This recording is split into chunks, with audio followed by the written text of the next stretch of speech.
Stanley Cavell is one of the most original and prolific, and certainly one of the greatest American philosophers of the 20th century. Constellations of the Ordinary is a colloquium conceived as a celebration of his life and work. In 2019, we had the first edition in Lima, and we were then lucky to have Byron Davies, Avner Bass, together with Stephen Affelt and Gordon Byrne, who are now joining us for the third edition. 2 years ago, when we were in the pandemic and forced to enter the virtual world, we were able to organize what was a second edition of this colloquium, which included 14 distinguished philosophers from various parts of the world.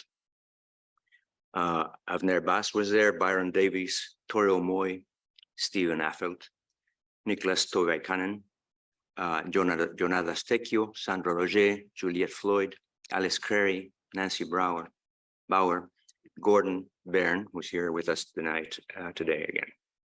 We got together one Saturday every month between February and August to talk about the issues and topics that each had derived and elaborated from and around Cavell's work. This year, we're back in the physical world, but still connected to the virtual, so as to allow for our friends from afar to join in the celebration and the conversation that we will be carrying on this week here in Lima.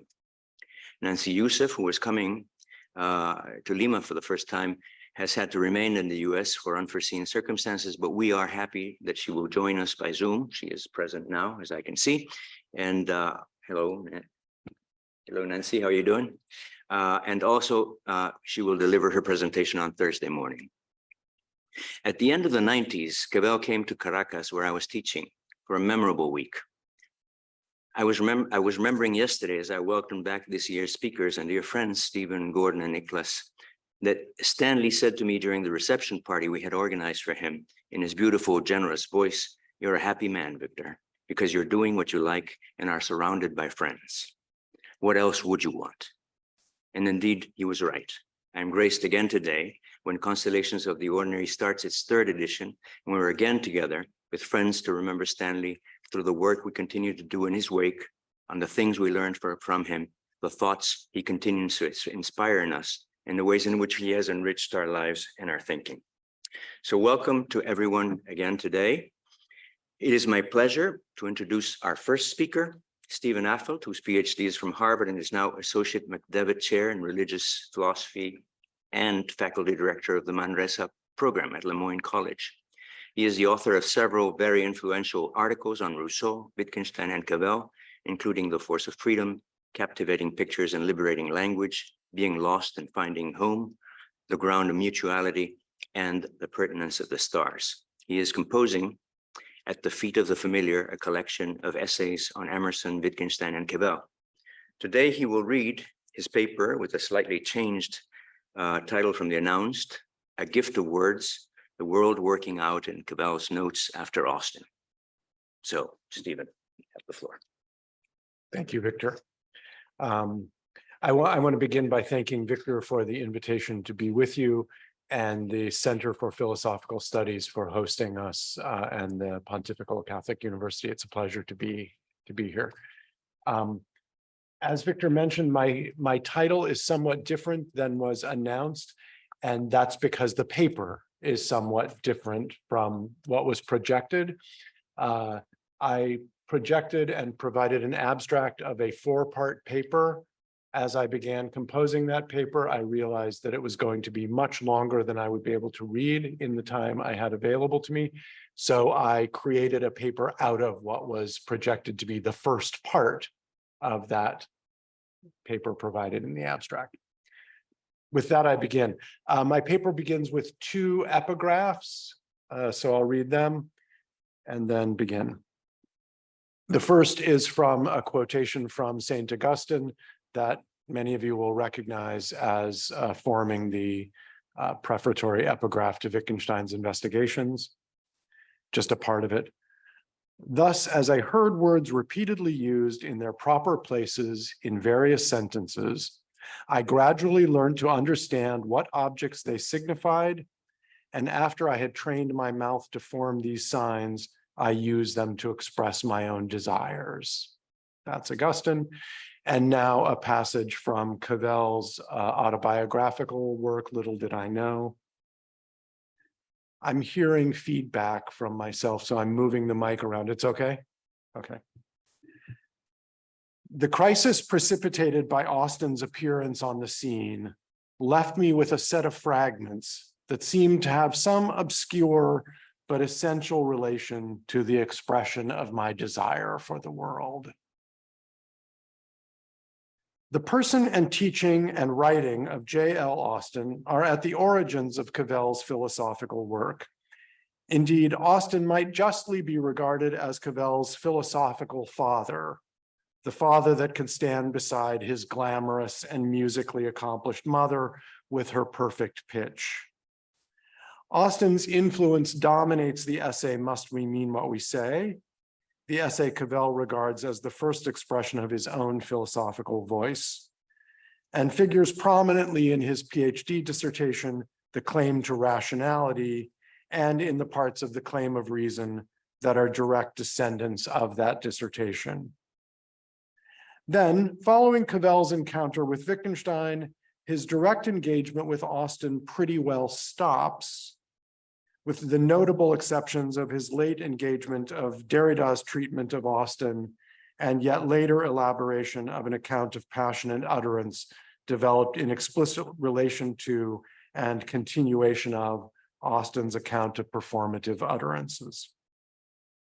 However, Cavell returns to Austin, and so Austin is also at the origin of the final major development in his philosophical work, namely his turn to autobiography. It is in Notes After Austin that he takes his first explicitly autobiographical steps that then continue surrounding the Austin Derrida material in A Pitch of Philosophy, and that culminate in the extraordinary accomplishment of Little Did I Know, Cavell's effort to write a philosophical autobiography that both demonstrates his existence as a philosopher and sustains his daily practice of philosophy. In this essay, I'll be developing a line of thought about what Cavell found in his encounter with Austin that enabled his work to provide this kind of origin. And to do so, I'll be drawing on a small budget of Cavell's texts, most especially Notes After Austin, Little Did I Know, and Austin at Criticism, as well as an even smaller budget of Austin texts, almost exclusively A Plea for Excuses. While Cavell clearly adopted and adapted several specifically Austinian claims or themes, perhaps most notably the structure of ordinary epistemic inquiry he derives from other minds, Austin's place at the origin of his philosophical life is more deeply grounded than any specific bit of philosophical machinery. Cavell himself tells us that Austin's philosophizing, quote, allowed me, demanded of me, the use of myself as the source of philosophical evidence and as an instance of its conclusions, end quote, and that in doing so, it allowed him to feel, quote, for the first time, his pertinence to philosophy. I will be suggesting, in line with this claim, but also more generally, that Cavell's encounter with Austin gave him his own language, provided him a gift of words in a way that allowed him to begin discovering his own philosophical voice. Hence Austin's place at the origin of his philosophical work, and as one who gave him words at the origin of his autobiographical departures. As Cavell recounts the matter in Notes After Austin, and more fully in Little Did I Know, prior to encountering Austin, he was lost. That is, he was self-consciously seeking and failing to find shapes for his desires and ways of investing his talents and energies that would provide a life he could desire and embrace as his to lead, but also, and crucially, he was seeking sites of personal and intellectual engagement in which he could find community with others and some assurance of his own intelligibility to himself and others. Little Did I Know describes a rootless and isolated child yo-yoing between Atlanta and Sacramento, and possessed of a wild intelligence that set him apart not only intellectually, but also physically, and so visibly, through his skipping grades in school, and so being notably younger than his classmates. But he's also cast adrift at home, where he is quite literally alone much of the time, by a near textbook Oedipal dynamic that leaves him unable to connect with his parents or torn apart at the prospect. He adores his glamorous mother with her perfect musical pitch, and fears and hates his rage-filled father with frozen and broken speech, and who found his son a mystery. And as Cavell tells us early in Little Did I Know, he, quote, wanted him dead, or rather wanted him not to exist. Throughout his early life, that is through his early 20s, music seems to have been virtually the only source of whatever sense of identity, intelligibility, and community Cavell possessed. It was the substance of his connection with his mother, while also thereby dividing him from his father, and allowed him to develop quite extraordinary and enduring relationships with members of various bands of which he was either member or leader, many relationships with people he would not likely have been otherwise connected with, for example, as the only white member of an otherwise Black jazz band. It also provided a home for his exceptional virtuosity and powerful ambition, even if the very magnitude of his virtuosity and also sometimes isolated him and marked him, at least to himself, as a kind of freak. Cavell tells stories of musical performances, of his musical performances, where people reacted to the virtuosity of his performance by treating him as though he were some kind of freak. And Cavell sort of internalized this, I must be. Accordingly, Cavell's realization, since music seems to have been basically the only home for him, accordingly, Cavell's realization, shortly after arriving at Juilliard to study composition, that music would not be his path to a life he could believe in and desire, represented a crescendo to the crisis of identity and intelligibility that had constituted much of his life. The cause of this crisis, or its substance, turns on his inability to believe in his capacity to express himself musically. This is not an issue, this is not about his technical capacity, or in a sense about his creativity. Again, it's important to recognize Cavell was astonishingly gifted in these areas. So his sense of an inability to express himself wasn't, gee, maybe I'm just not good enough. Rather, he finds that the music he had written and submitted for his successful application was, in his view, quote, without consequence. It had its moments, but on the whole, I did not love it. It said next to nothing I could or wished to believe in. End quote. The musical successes he had achieved, and they were both significant and attested to by leading composers of the time, struck him as, quote, accidental, and therefore also as, quote, fraudulent.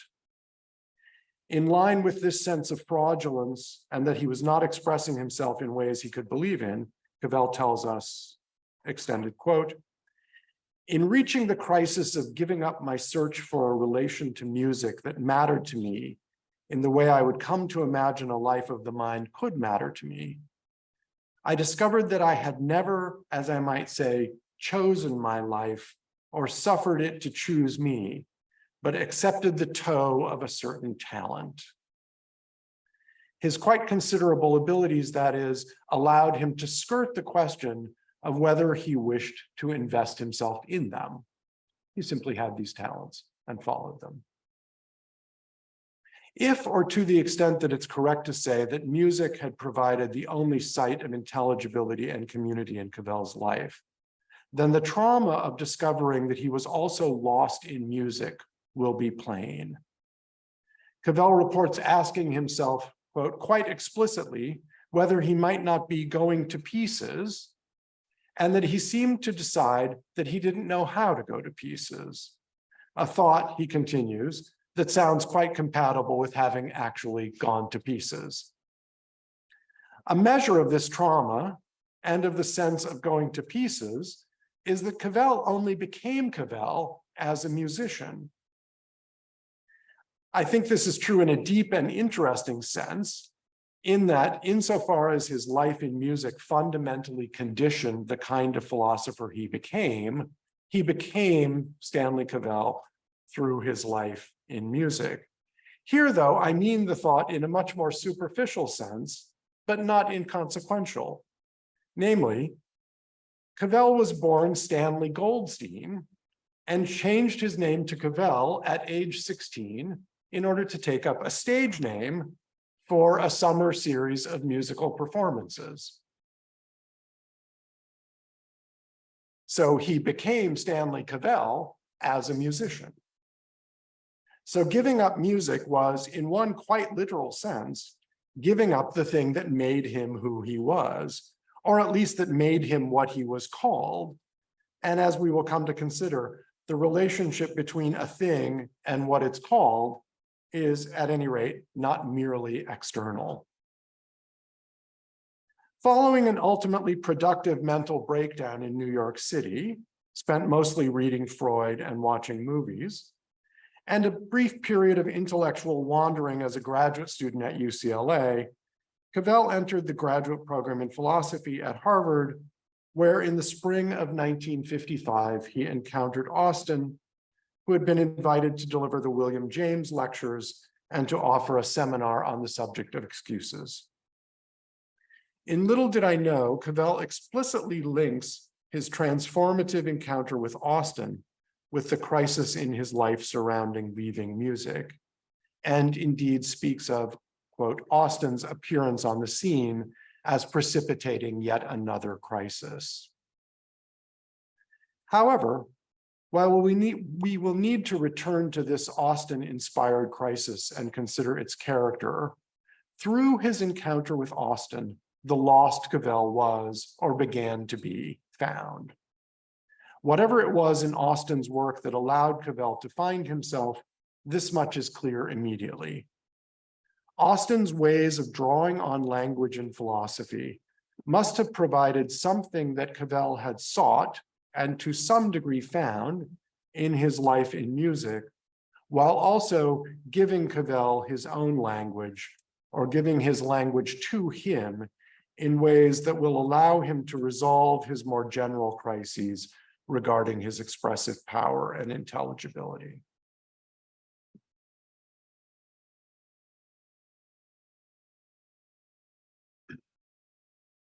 In Notes After Austin, Cavell attributes a critical measure of the resolution of his crisis to his feeling that, to his, quote, feeling for the first time, his pertinence to philosophy and his stopping looking for a way to leave the subject. Sorry, I have to read that sentence again. In Notes After Austin, Cavell attributes a critical measure of the resolution of his crisis, that is, his feeling for the first time, his pertinence to philosophy, to his experiencing firsthand the power of what he calls Austin's inexhaustible faith in the philosophical yield of the details of the language we share and that shares us. This is a terrifically rich Cavellian sentence that both describes something he experienced in Austin and at the same time tests our own faith in the philosophical yield of the details of our language. In particular, beyond its invocation of a faith, at which it's easy to imagine Austin bristling, I mean Cavell's use of shares and yields. In the verb form in which it appears here, share means to hold in common, but it also means to divide or to cut or to apportion. So the language we hold in common and through which we cut or apportion the things of which we speak, also cuts or apportions those of us who it holds, uniting us and separating us. And yield, of course, speaks of gains, as does the noun form of shares, but also of the fruits of harvest produced with a plowshare, and so tells us that we stand to gain by cultivating attention to the details of our language, as it in turn cultivates us.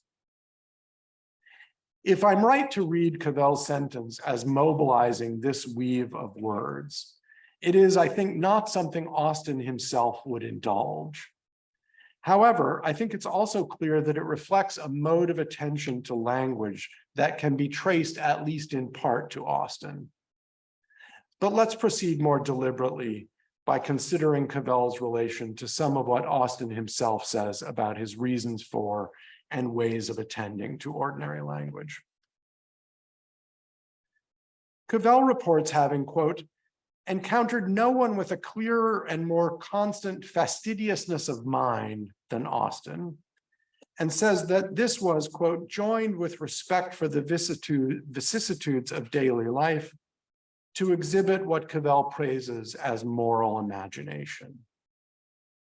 The fastidiousness is famously evident in Austin's writing, where, indeed, for all his undoubtedly genuine devotion to detail, he seems to delight in a kind of theater of fastidiousness.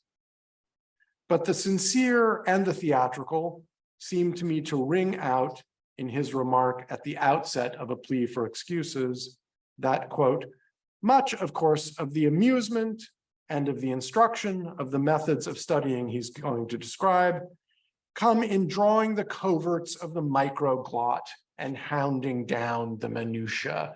No one ever says drawing the coverts of the microglot. People do say hounding down the minutiae. This is what I mean by the theater of fastidiousness. Cavell certainly doesn't sneer at the idea, as he tells us, as he tells it, of Austin reportedly devoting an entire session of a discussion group to the distinction between signing yours sincerely and signing yours truly. And when in the service of some real purpose, Cavell certainly and a capacity for hounding down minutiae, a taste and a capacity plainly expressed in some of his critical writing, as well as in, among other places, his straightforwardly Austinian elaboration of the conditions of sense for the questions, how much of it or all of it in the claim of reason. However, in Austin at Criticism, he insists that we not simply focus on Austin's drawing of distinctions, but consider the purposes doing so serves. He remarks that, quote, too obviously, Austin is continuously concerned to draw distinctions, and the finer the merrier. However, he goes on to emphasize that drawing distinctions was not philosophically fundamental, and that Austin's purpose in doing so, quote, resembles the art critic's purpose in comparing and distinguishing works of art. Namely, that in this crosslight, the capacities and salience of an individual object in question are brought to attention and focus. However, a further point Austin makes early on touches Cavell more centrally. In particular, Austin says that he owes it to the subject of excuses and to his manner of investigating them to say that it has, quote, long afforded me what philosophy is so often thought and made barren of, the fun of discovery, the pleasures of cooperation, and the satisfaction of reaching agreement. These pleasures and amusements of Austin's practice are easily recognizable as related to some of what Cavell had found in music. And indeed, he tells us as much in words closely echoing Austin's. Quote from Cavell. Working in Austin's classes, he says, was the time for me in philosophy when the common rigors of exercise acquired the seriousness and playfulness, the continuous mutuality that I had counted on in musical performance. Cavell goes on to add that while he was too happy with what was happening at the moment to care, the reliable availability of this mutuality in seriousness and playfulness may have meant to me that what was happening in Austin's classes was not, as it lay, quite philosophy. As though, at least from his later perspective, charting structures of our agreement without examining the reasons that agreement is repudiated or foregone is to miss the philosophical moment. Still within the precincts of aspects of Austin's procedures that bear fairly directly on Cavell's life in music, there's also the fact that, as Cavell puts it, it had to do in its own way with the possession of an ear, something that he goes on to say was surely part of its authority for him. This matter of possessing an ear is complicated, since the coherence of ordinary language procedures rest on the idea that native speakers of a language are equally competent to say what we say and what we mean by what we say. It seems then that no special ear should be required. However, our abilities to produce fruitful examples of what we say are not equal. And indeed, in this regard, Cavell seems to have rediscovered something like the pleasures of virtuosity. However, where his musical virtuosity frequently embarrassed him or made him feel a freak, his virtuosity in the realm of ordinary language seems to have gained him a measure of favor with Austin that mattered to him. He tells us that he felt himself to have, quote, gained some credit with Austin for his knack at producing examples Austin found pertinent. These kinds of pleasures afforded by Austin's procedures and the fact that they recreate some of what Cavell had found in music almost certainly played some part in facilitating the deeper impact of Austin's work on him. However, to get at the deeper basis of Austin's impact and to see how it provided Cavell the gift of his own language, I want to look at 3 points Austin makes in recommending his practice of attending to words.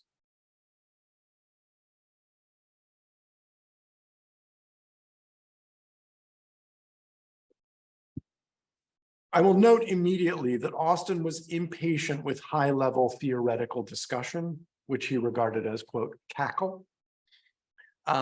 He regards it as too evident, as he puts it, that there's gold in them there hills, it's a quote from Austin, and sees no need to engage in theoretical justification of his methods, counting instead on the gold he brings out of the hills to itself prove the value of his mining techniques.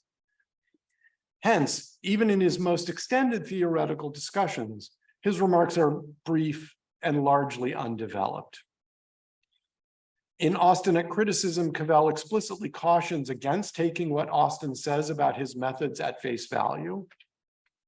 He says that, quote, to accept Austin's explanations as full and accurate guides to his practice would not only be to confuse advice, which is about all he gave in this line, with philosophical analysis and literary critical description, which is what is needed, but to confer on Austin an unrivaled power of self-discernment. We should not expect then that the points I will direct attention to here will fully reveal the vision of language that Cavell found so transformative and that emerges in the concrete details of Austin's practice. However, since we can't here follow out instances of these practices in detail, I'll hope these general points will at least suggest some of the main contours of his vision. Okay, so first of 3 points. First, Austin recommends philosophical attention to our ordinary language because, as he claims, quote, our common stock of words embodies all the distinctions men have found worth drawing and the connections they have found worth making in the lifetime of many generations. Further, since these distinctions and connections have, quote, stood the long test of survival of the fittest, he maintains quite plausibly that they're likely to be not only more numerous, but, quote, more sound and more subtle than any that you and I are likely to think up in our armchairs of an afternoon. Although we may be tempted to focus critical attention on Austin's all, does our common stock of words really embody all of the distinctions and connections? The business word here is really worth. All of the distinctions worth. Although he rather slides by it to get to his point about the soundness and subtlety of these connections and distinctions, his claim is that all of our distinctions and connections reflect judgments of value. They're not, as the classical empiricists may suggest, dictated to us by the impressions the world leaves in impinging upon us. They reflect what we find most impressive in our world, what attracts or draws our attention, or what matters. The order of our words, then, reflects an order of value. Cavell picks up this idea and develops it much more fully in his claim that Wittgensteinian criteria express what counts, a claim that explodes into full flower as he unfolds a two-page weave of relations among counting and accounting and telling and tallying that culminate in the thought that, quote, valuing underwrites asserting. Second point. Second, Austin emphasizes that, quote, when we examine what we should say when, what words we should use in what situations, we're looking not merely at words or at meanings, whatever they may be, but also at the realities we use the words to talk about. So in considering, for example, when we should call some action a mistake rather than an accident, we're learning not simply about our uses of words, but about mistakes and accidents, about what those realities are. Hence, Austin suggests that rather than labeling his methods with the slogan ordinary language, or such names as linguistic or analytic philosophy, we might instead call his practice linguistic phenomenology. We are, he says, quote, using a sharpened awareness of words to sharpen our perception of the realities we use them to talk about.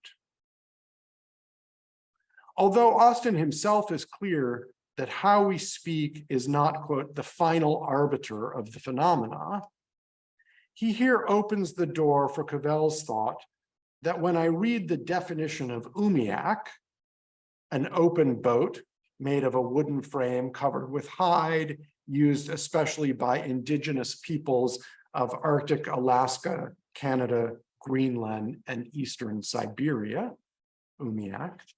When I read the definition of umiak, we can say either that I've learned what the word umiak means, or that I have learned what an umiak is.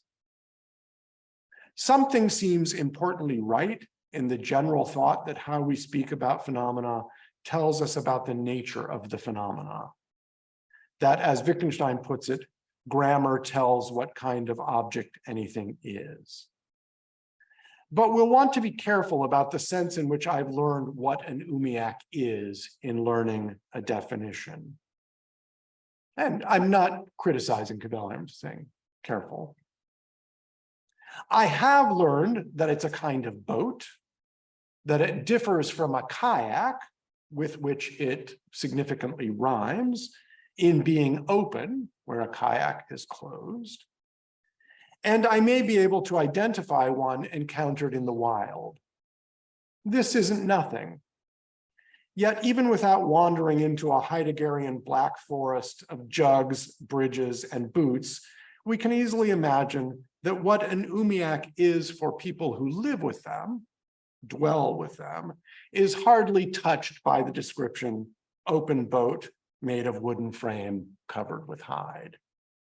So, do I really know what an umiak is? The final Austinian point I will mention emerges in the course of Austin's responding to a natural seeming objection to his methods. Namely, one might object that we cannot draw philosophically upon what we ordinarily say, because in effect, there's no such thing as what we ordinarily say. Our usages are too varied, inconsistent, haphazard, and so on for any conclusions to be based upon them. Think of, I think it's Russell, Gordon, you'll know, I think it's Russell who disowns any concern for how his charwoman speaks. Responding to this objection, Austin allows that, quote, people's usages do vary, and we do talk loosely, and we do say things apparently indifferently.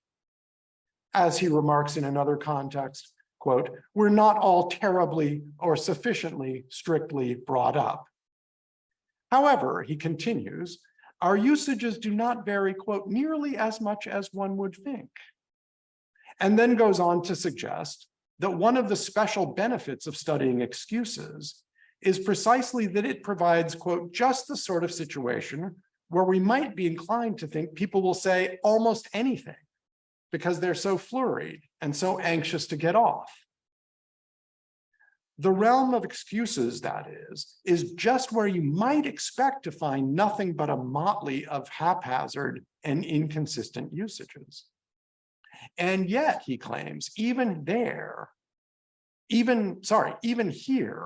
there is an extraordinarily high degree of order and structure in how we understand our words. A claim he then goes some way towards supporting with his famous tale of two donkeys, one mine and one yours, who graze in a common field, and supposing I one day decide to shoot mine, but end up shooting yours, when we should say that I shot yours by accident, and when we should say I shot yours by mistake. Austin tells this story. He then describes a couple of scenarios and says, by accident, by mistake. He doesn't provide an answer, but he counts on us to all agree. In Austinite criticism, as in Must We Mean What We Say, Cavell insists that Austin's claims about what we say are not empirical, and so neither rest on nor require support from empirical linguistic data. In this, he says, Austin's address to natural language is fundamentally different from that of a descriptive linguist. Quote, in proceeding from ordinary language, so far as that is philosophically pertinent, one is in a frame of mind in which it seems that one is seeking necessary truths about the world or about language, and therefore cannot be satisfied with anything I, at least, would recognize as a description of how people in fact talk. One might say one is seeking one kind of explanation of why people speak as they do. The bearing of this here is that in demonstrating our agreement, or what I called the order and structure in our understanding of words, Austin is not relying on what an empirical study might reveal about what people in fact say, but is instead showing us our agreement in what we would or should say. This, as Cavell again emphasizes, is the importance of the way in which examples and most characteristically stories set the stage for Austin's distinctions. If we're simply asked to distinguish by mistake and by accident, we may well be quite uncertain and fumble. What's the difference between mistake and accident? As too, we might be uncertain or fumble if asked to distinguish heedlessly and thoughtlessly and clumsily. However, when situated within relevant stories or examples, it's not only clear what we would say, but why. Differences not only stand out clearly, they do not seem arbitrary, merely recording how we happen to speak. But as Cavell puts it, they have, quote, a natural weight and appear normal, even inevitable.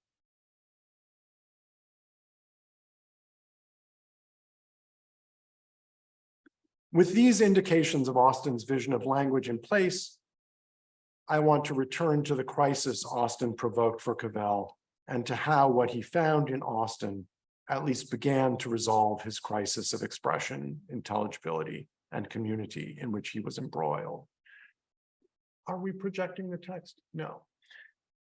So then I can add this impromptu remark here that would have been projected. This is going to be very rough and sketchy.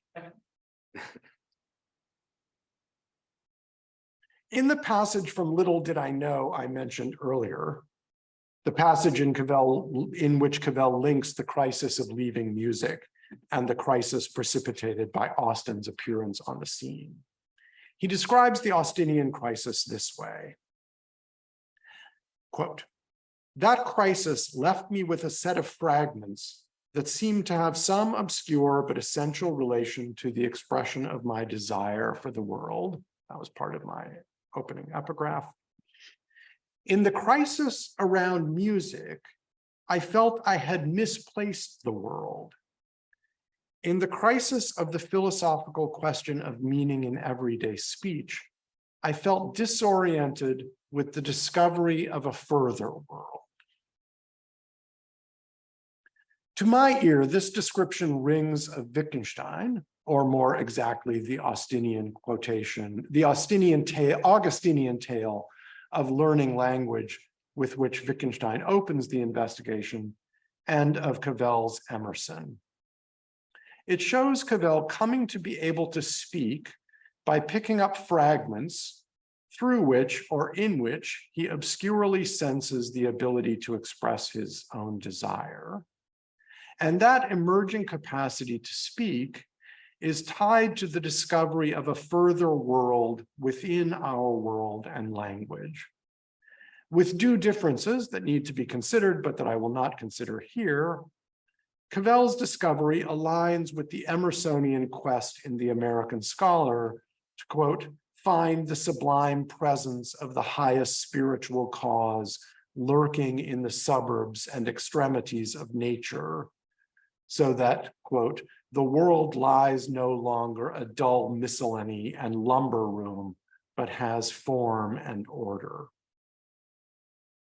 That is, to unpack this ringing a little bit.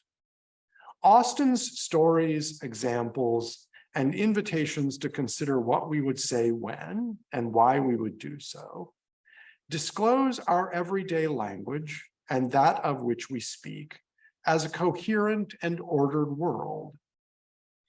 In Austinic criticism, Cavell hits off this disclosive power of Austin's practices by saying that they are directed not toward revealing new empirical facts about the world, but toward illuminating facts about the world that we already know.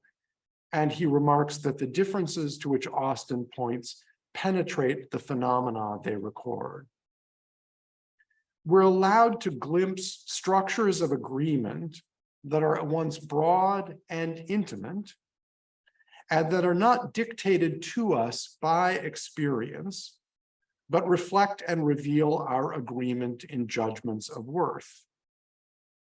This structure is constituted and sustained by us in our judgments, but also, for the most part, largely invisible to us. It is brought to light only in fragments, as Austin's examples allow us, as Cavell puts it, to, quote, map the fields of consciousness lit by the occasions of a word. It's this Austinian promise of a deep and discoverable coherence in our language and world, and these fragmentary demonstrations of its presence that inspire Cavell's faith in his language, that grant him a gift of words. In contrast to his efforts in musical composition, in which, as we've seen, he could say nothing he regarded as consequential or in which he could believe, he's now able to speak in ways he can believe in and regard as expressing his desire.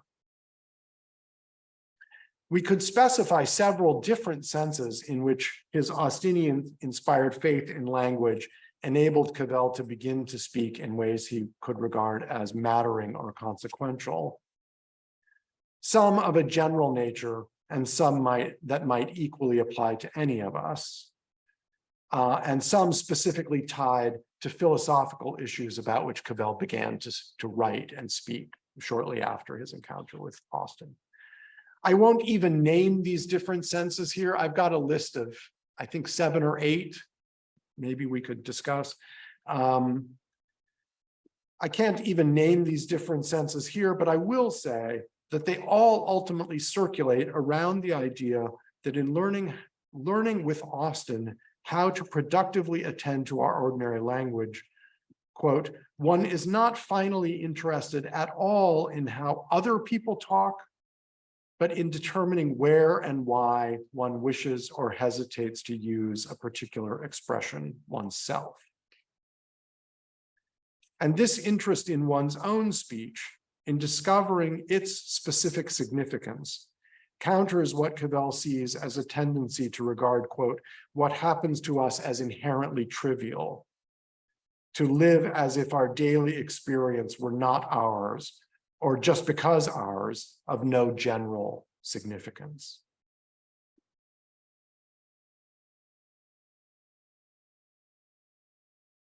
So Cavell discovers to his pleasure that everything we say is of general significance, and that you can figure out the structure of that significance by considering why you are inclined to say or not. I spoke at the outset of Cavell as lost prior to encountering Austin. He was without confidence in his own intelligibility or in the possibility of community or mutual intelligibility with others, as though lacking any confidence in common language and feeling that sharing language only divided him from himself and others. There's space here for further biographical connections with Cavell's father and his broken and frozen language, but I won't go into that right now.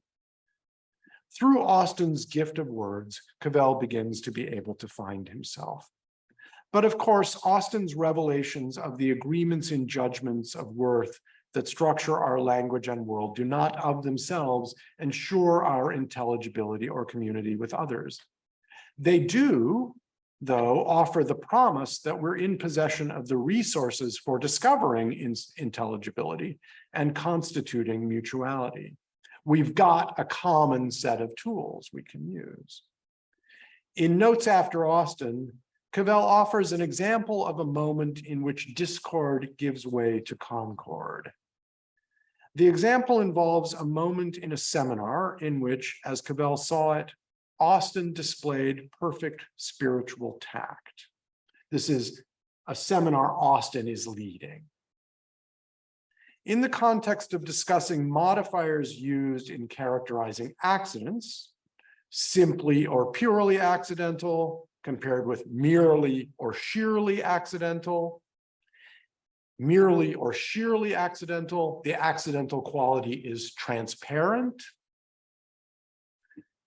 Here's Cavell, quote, a student interjected that sheer could not mean transparent because there's such a thing as sheer wool. Austin, in Cavell's recounting, quote, was taken by surprise, lifted his pipe to his mouth and asked intently, is there? What is it? To which question he tells us, quote, the answer began immediately, but continued with a distinct retardando. Well, it's a weave you can see through. Cavell speaks of this as the sort of, quote, shocking moment here in the hilarity of its sheer contradiction, as though failing to conceive that sheer continued to go with transparent, even when applied to wool, that might cause conversion. Austin, he goes on, replied simply, well, you can see through it, while his eyes that had been fixed wide with attention were now almost closed and wrinkled at the corners with satisfaction. The lips were pursed as if to keep from letting forth laughter, and the pipe that came up, the tip not quite to the mouth, but punched lightly and repeatedly against the chin. Here, Cavell concludes, was serious mirth in progress. But what he sees as the perfection of the moment lay in, quote, his utter faith that the mirth was impersonal, that here a class had witnessed not the private defeat of an individual's experience, but the public victory of sweet and shared words. Mirth over the happy fact that the world is working out and we are made for it. It's too obvious, of course, that the world does not always work out. Indeed, even this moment of serious mirth is not without undercurrents of isolation. Not sure that if I had been the student, I would have fully joined in the mirth. And Cavell acknowledges that he may be romanticizing the moment. More generally, though, for both Austin and Cavell, moments in which the world works out are set against a background horizon in which it does not. There are two main pillars of this thought.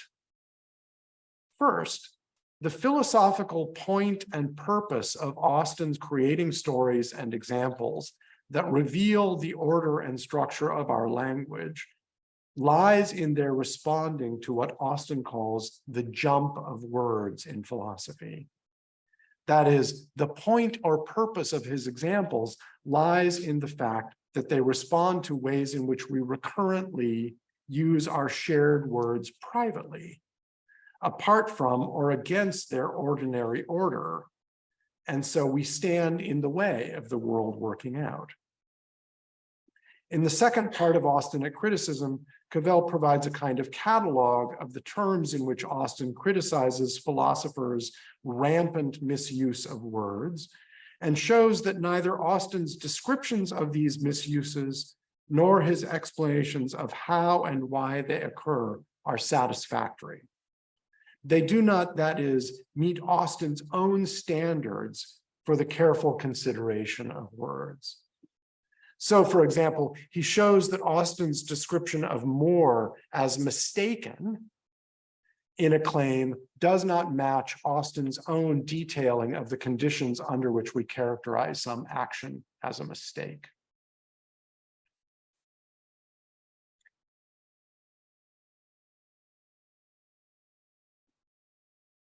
Indeed, I expect that Cavell's movement beyond Austin into Wittgenstein and others was in large part due to two linked realizations.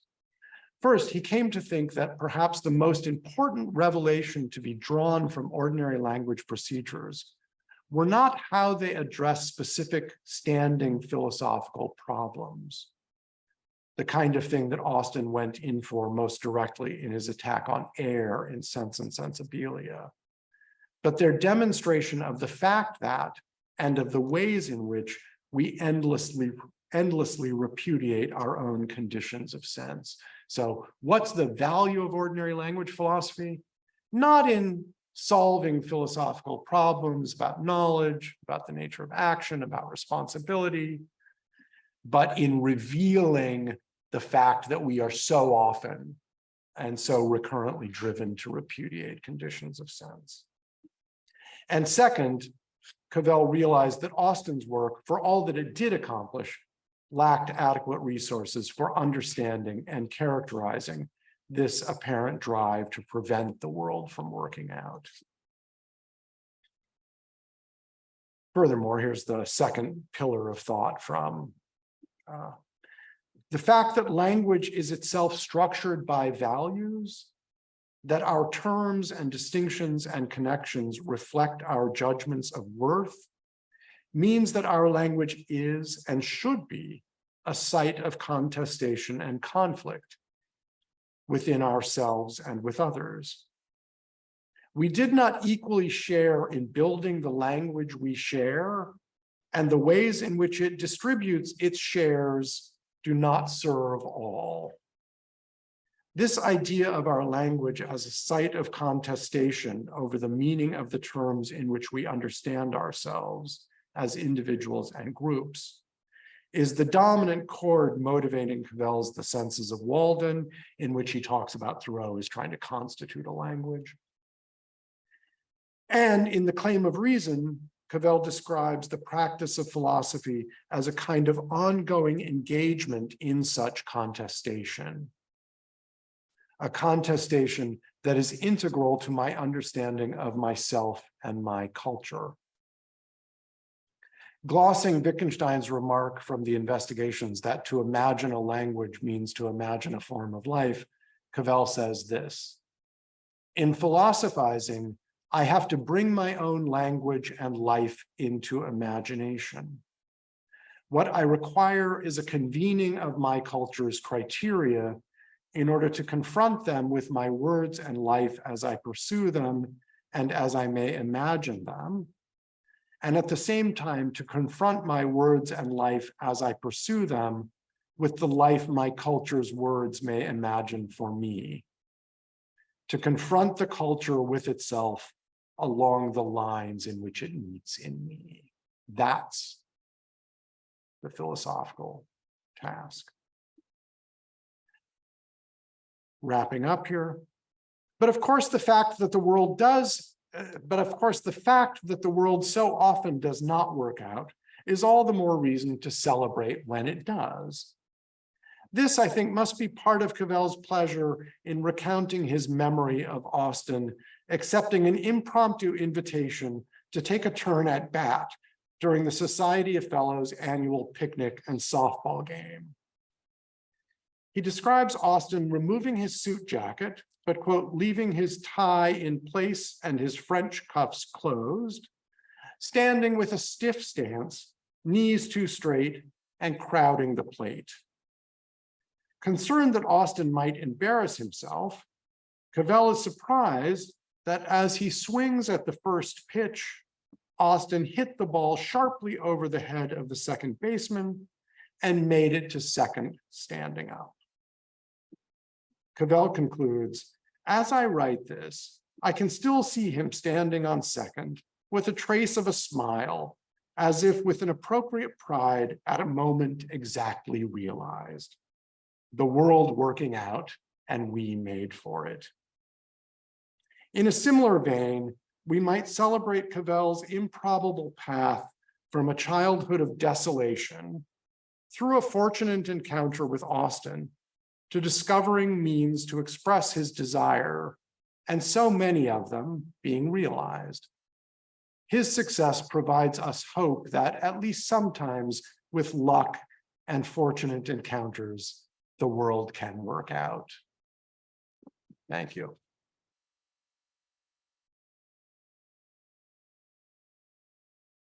Thank you, Stephen. Well, let me just maybe warm up the floor for interventions from the public. I wanted to emphasize more than the similarity or the proximity, because you start talking about how Cavell's second encounter with Austin brought him to autobiography. And I thought you were going to say brought him to passionate utterance, which is a divergence from, or let's say an extension of a criticism. There's a criticism involved there. So I just wanted to ask you first to start with, what do you think of that difference in terms of what you've been describing here as a second encounter with Austin? I took that point about passionate utterance. First, I agree with you that the material on passionate utterance contains a criticism of Austin. Which has to do But with it's- what you say about you say at some point, well, Austin would cringe about this faith in language, yeah. which I think has to do with that Yeah. difference in sensibility. But it is also an explicit continuation of Austin. But I was taking that as a kind of further support for my thought that Austin is at the origin of Cavell's own expressive capacities. So the fact that he goes on from Austin in ways that Austin himself would not have, or that he criticizes, it's still Austin. The material on passionate utterances is formulable because of its relation to Austin, right? That's true. That's true. So that's the kind of thing I mean by saying Austin is at the origin. So I take that as confirmation, right? Except that it does involve perhaps, and this might maybe what's behind my concern here, a return to music. Again, so this is what I wanted to be saying was that the crisis in Cavell's life is music and expression. Austin solves the problem, begins to solve the problem by giving Cavell his voice Right. in ways that continue what he wanted from music. And that Austin reappears in the context of music. Again, that's grist for my mill. I haven't read that essay in quite a few years, but that essay was written while Cavell was giving a series of lectures on opera, Correct. for which I was the teaching assistant. So I was watching all of this happen, but Austin came up again with music. Right. Right. Yeah. That's kind of nice. Yeah. That's kind of my my frisson moment. Right. And autobiography. He gave him, I mean, I don't think it's accidental that the first autobiographical piece Cavell writes is Notes After Austin. So going back to his teacher, and then the Derrida, the stuff in A Pitch of Philosophy, also music, opera, and Austin and autobiography come together. Right. It's as if he recognizes in Austin and this ear for philosophy that he identified with the ear for music, that eventually turns into an ear for music in language. Yes. With passionate utterance and the whole development that comes after that. And also, I think in a way, I mean, this is something I'd have to, I don't have this thought through, but something about moving beyond Austin is going to be connected with something he wants from music that he doesn't find in Austin, and that he does find in Wittgenstein, that, you know, just crudely we could put with Wittgenstein saying understanding a sentence is a lot more like understanding a theme in music than you might think.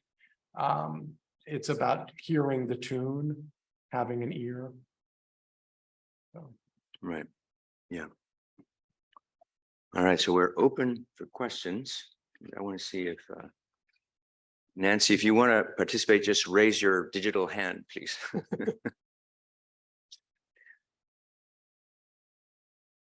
Okay, Gordon. Okay. First of all, I love how the crisis in music solved itself in virtually the terms that the crisis came in, and that it was lovely. I have two sides of questions. One of which I dribbled out over breakfast or something with you yesterday. And so the two sides are, I'm just wondering whether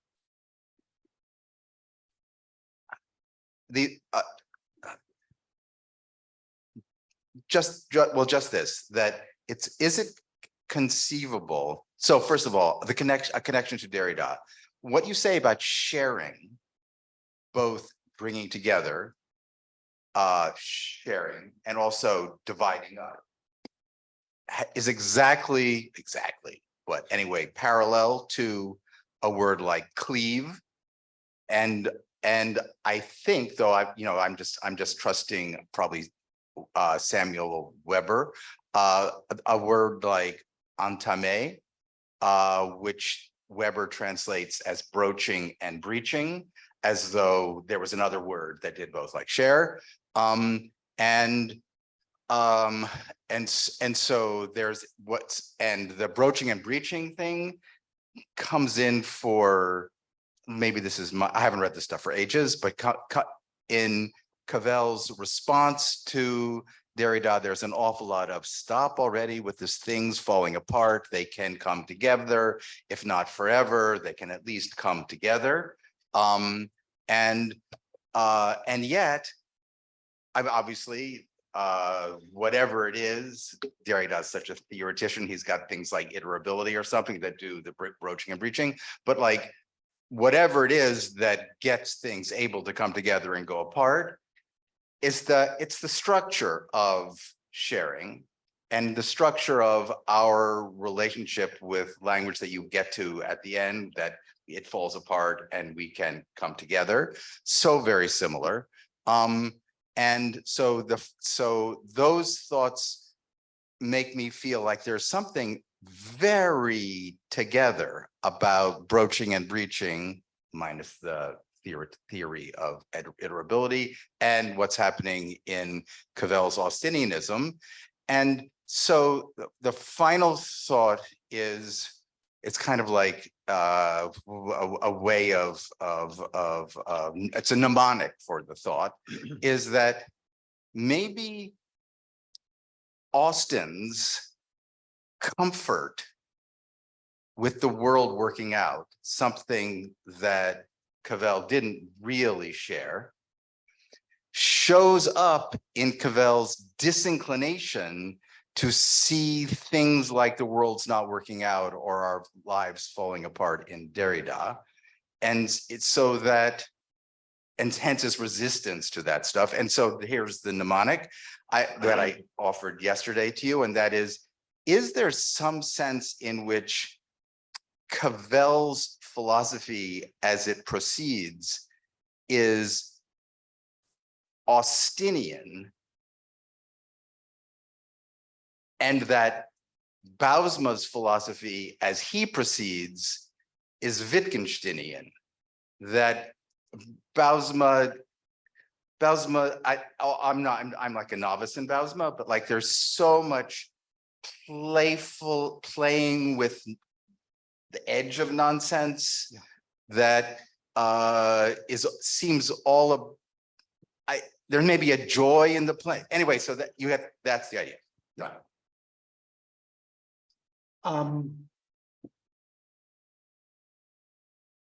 That last bit was the question. So here's the thing.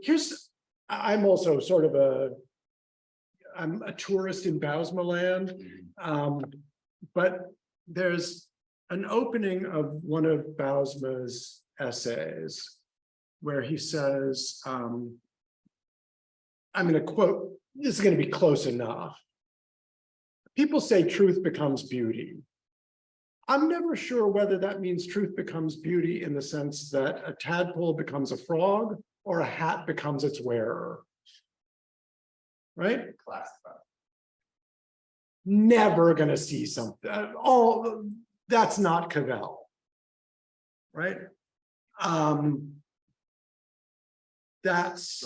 But Cavell is going to be, I played the piano. Did you play all of it? What does it mean to ask, did you play all of the piano? I ate the apple. Did you eat all of it? Seems to, right? So I agree with your sense of, I mean, and I'm just responding like, yeah, I want to think this through. I think there is a clear Austinianism in Cavell that continues throughout his departure from Austin. That remark from the claim of reason that I quoted about convening my culture's criteria, that's not Austin, but in philosophy, I must bring my life and words into imagination. Austin's not going to say that, but that's what Austin did. So where the Austinianism continues and where it gets, it's not about where, it's what's the thread of Austin that's continuing throughout the work.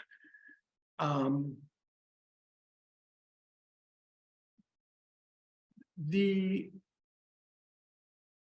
Austin would not, so there's something Cavell gets from Wittgenstein, also something Cavell gets from Thoreau and Emerson, with this kind of, the stuff like sharing words, the language we share, that's going to be Thoreau and Emerson. That's not going to be Wittgenstein or Austin. That Austin wouldn't countenance that kind of stuff. And Cavell says, when he tells the story about the sheer wool, maybe I romanticize and I'm grateful that Austin would have accepted this. I know a story, I think I get this right. Cavell submitted a paper to Austin, a paper on action. And Austin, they talked about it, but evidently, as I recall the story, this is a story Cavell told me, I think I've got this right. The only thing Austin had written on the paper was at one point where it sort of becomes Cavell. Austin had written "too purple?" ? So he's not exactly an Austinian, but I wanted to go back to the share and falling apart thing, because that I think is really crucial for Cavell's relation to Austin, that Austin himself recognizes in his insistence on the jump of words that the world doesn't work out. That's the standard course of things. It's not the exception, but attributes that to drunken profundity, haste, foolish mistakes. Cavell, I had this in a footnote, Cavell says of Austin that he describes philosophers as having this kind of Dionysian lunacy and with a lack of motivation matched only by Iago, right? So that's where Cavell thinks we got to have more than this. And it's not just that Austin didn't do it. Austin's philosophy doesn't provide the resources for doing it. Thanks for the paper. First of all, it seems to me, I mean, this is maybe not a question, more of a comment, or because it seemed that the narrative that you gave us, as it were, of Cavell and how you placed him in relation to Austin, what happens in relation to Austin, it seemed to have two different as it planes, because I mean the thing that struck me was the way in which you posed and you introduced to us the Oedipal, as it were, structure of in the way in which Cavell, in the way in which identity and philosophy somehow are placed to side by side, or how that development of identity, which also has to do, of course, then with his examples of when the world works, as it were. You had the two examples of Austin playing softball, and the other one was which somehow, I mean, and the way in which you gave this paper, it says something that it's still an open question. So what happened? Because you gave us the or forced us in a certain way to think about this in terms of the Oedipal complexes, maybe, and how does, I mean, because it seems to be a different way of describing what happens in these instances of finding oneself, of identifying oneself. If you take the Oedipal, and on the other hand, if you take, what it simply means to find your voice, or what it means to find yourself in the words that you use. So the question, at least, is, so how does that answer? How do these two, as it were, stories go together? And I was just struck by one thing. Maybe I got it wrong. I don't remember how you said, but you said something to this effect, that Cavell finds in or through Austin that everything we say is of relevance. So everything that we say somehow, I don't remember how you put it, but more or less that was the crux. And of course, I mean, Cavell, having read Freud much before encountering, you would somehow get that that's another place where you would have, as it would be hard not to find the same kind of idea, that everything that we are, as it were, saying, and of course Freud is completely hysterical about everything somehow having its meaning, that the unconscious with its libidinal drives are constantly, as it were, informing everything. So, but it seems that that dimension is not very, I mean, I always have a little bit kind of hard time finding that dimension in Cavell, and how he sees those going together with, for instance, his notions of ordinary language. I know that he then has, later on discusses Melanie Klein's and things like that, but they somehow seem to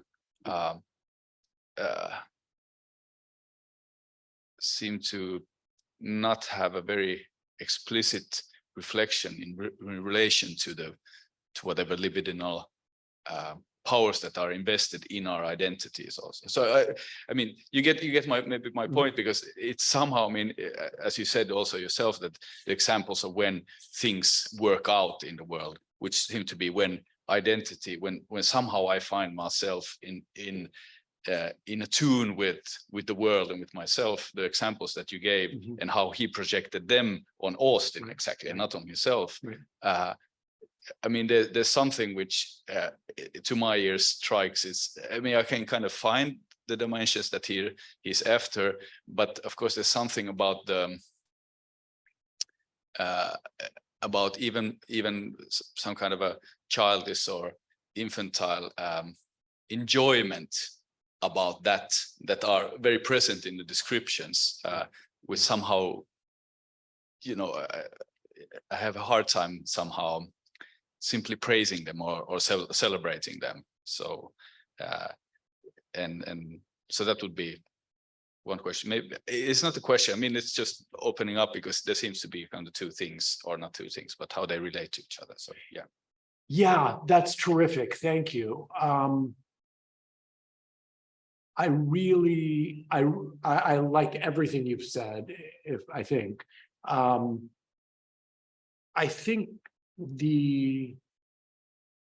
you're asking about, well, he was reading all this Freud, wouldn't you think? I mean, because Freud, I completely agree, Freud is going to be preparing for this Austinian sense of the inescapability of significance. Yeah. Right. So that's something thank you for hitting that, because that's something I can say something about quickly. The filiation or lack thereof between the psychoanalytic story of resolving an Oedipal dynamic and coming into your own language. I think you're right to ask about that I've introduced one of them. And I'm myself convinced, and I'll say something in a minute about why, that the Oedipal dynamic is patently present in Cavell's reflecting on Austen. But I haven't tried to integrate how those two narratives align or don't align. And that's partly because just oversight, so I'm glad you bring it up, but it's also partly because there's a kind of problem about the modes of analysis that I'm engaging in if you're doing one versus the other. But I want to try to at least say something about that. Let me say something about the presence of the Oedipal, though. I mean, Cavell is in Little Did I Know, as you're no doubt aware, he makes no secret of this. But in Notes After Austen, as you may recall, I didn't mention it, but there's a third story about the world working out, although he doesn't use that phrase. But the last paragraph of the essay, after describing Austen's surprising stand-up double, Cavell says something like, there was evidently no place in that story happened 30 years ago in Cambridge, Massachusetts. 50 years before that in Ballyastok, there was evidently no place for someone to have and he tells a story about his father. And he says that Austen allowed him to begin forgiving his father because he comes to realize, I mean, I take this to mean, so that's the world working out. But I think what he comes to realize is that his father's rage was connected to his lack of language, his frozen and broken language in which it was impossible for him to express himself, even though he says he was also famous for being a storyteller. So the Austen sort of plays into an Oedipal scenario and allows for a kind of resolution of the Oedipal scenario. So I'm just saying yes, I agree. Well, that's okay. Yeah. Yeah. Thanks. All right, we're going to try it with Nancy again. Nancy, I think that you have to hit join audio on the right hand. So can you hear me now? Great. Yes. Okay. All right. Yay. Great to see you, Steve. And actually the additional questions were good because they filled out a little bit of some issues related to the ones that I'd like to raise. So, you know, first of all, the autobiography, to begin with, the autobiography is lovely. And you pick out this moment, like a critical choice of vocation and the move from music to philosophy. And I think that there's an intersection, obviously, and I think the last question brought this out, between a kind of psychoanalytic story and a philosophical story. And sometimes the psychoanalytic story really veers off from a philosophical story involving Austen, and then sometimes they overlap. So I'm going to say some stuff, and there will be some questions in the midst of it all. I think in a life story like the one that Cavell tell, like anyone that we would tell about ourselves, there's a lot of contingency and accident, right? Psychoanalysis likes us to think of what happens to us as overdetermined. And overdetermined is just sort of the flip side of the coin of the contingent and the accidental. So, the meeting with Austen, how contingent or accidental is it that it has such a definitive kind of influence on Cavell? Is that something sort of really is the influence that Austin has on Cavell sort of internal to Austin's philosophy as we understand it, or is there just a bigger context there, both in Cavell's life and in a kind of the philosophical scene, or the philosophical culture at the moment that Cavell encounters Austin? It takes two, I guess, to make a definitive influence. So Austin is part of it, but also Cavell and his moment, and what he's what he's studying and who he's reading is another large part of this. So you quoted a bit from the autobiography when Cavell says that Austin's philosophizing demanded of me a use of myself, I think was the line, an insistence on the personal pertinence, kind of personal investment in philosophical work. So that's absolutely what I think is so central to Cavell, and so unique about him. And I confess that's part of Cavell that I really associate much more with Wittgenstein. So this kind of seriousness, earnestness, responsibility, right? All the Wittgensteinian kind of almost existential intensity. So Austin gives us fastidiousness and Wittgenstein gives us intensity. And I confess that that some of the affectively charged significance that you find in Cavell's relationship to Austin, I still feel is more clearly connected to the later relationship to Wittgenstein, which isn't to minimize the role of Austin, but just to ask a question about thickening out the context in which Austin becomes so important to Cavell. And I'm thinking really specifically about what it would have meant to study with Austin at that moment in academic philosophy in the States, even as opposed to England. Austin in his element at Oxford is, knowing what I do about that culture, it's hard not to feel that there's some complacency, some complacency and also some exclusivity about the kind of playing with language and and sort of clubbishness of that practice.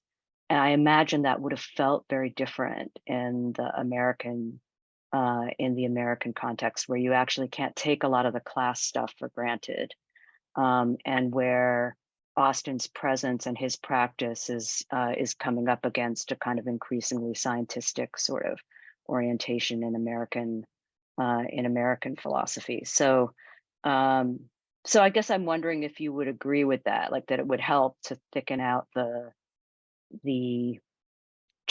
cultural and institutional context of the encounter between Cavell and Austin, in order that gives Austin that kind of force on Cavell's thinking at that moment. Yes. Are you here? Yeah, okay, good. You can hear me. Yeah, thank you, Nancy. That's I agree with everything you said. I think that I've shared with some people that I feel like my worry is that what I produced was bad intellectual biography. And part of the bad is that it doesn't address the cultural and institutional context within which this encounter happens. So I take that point 100%. I don't know what I can do with it without turning the paper into intellectual biography, and so that's just something I have to think about. I want to say something about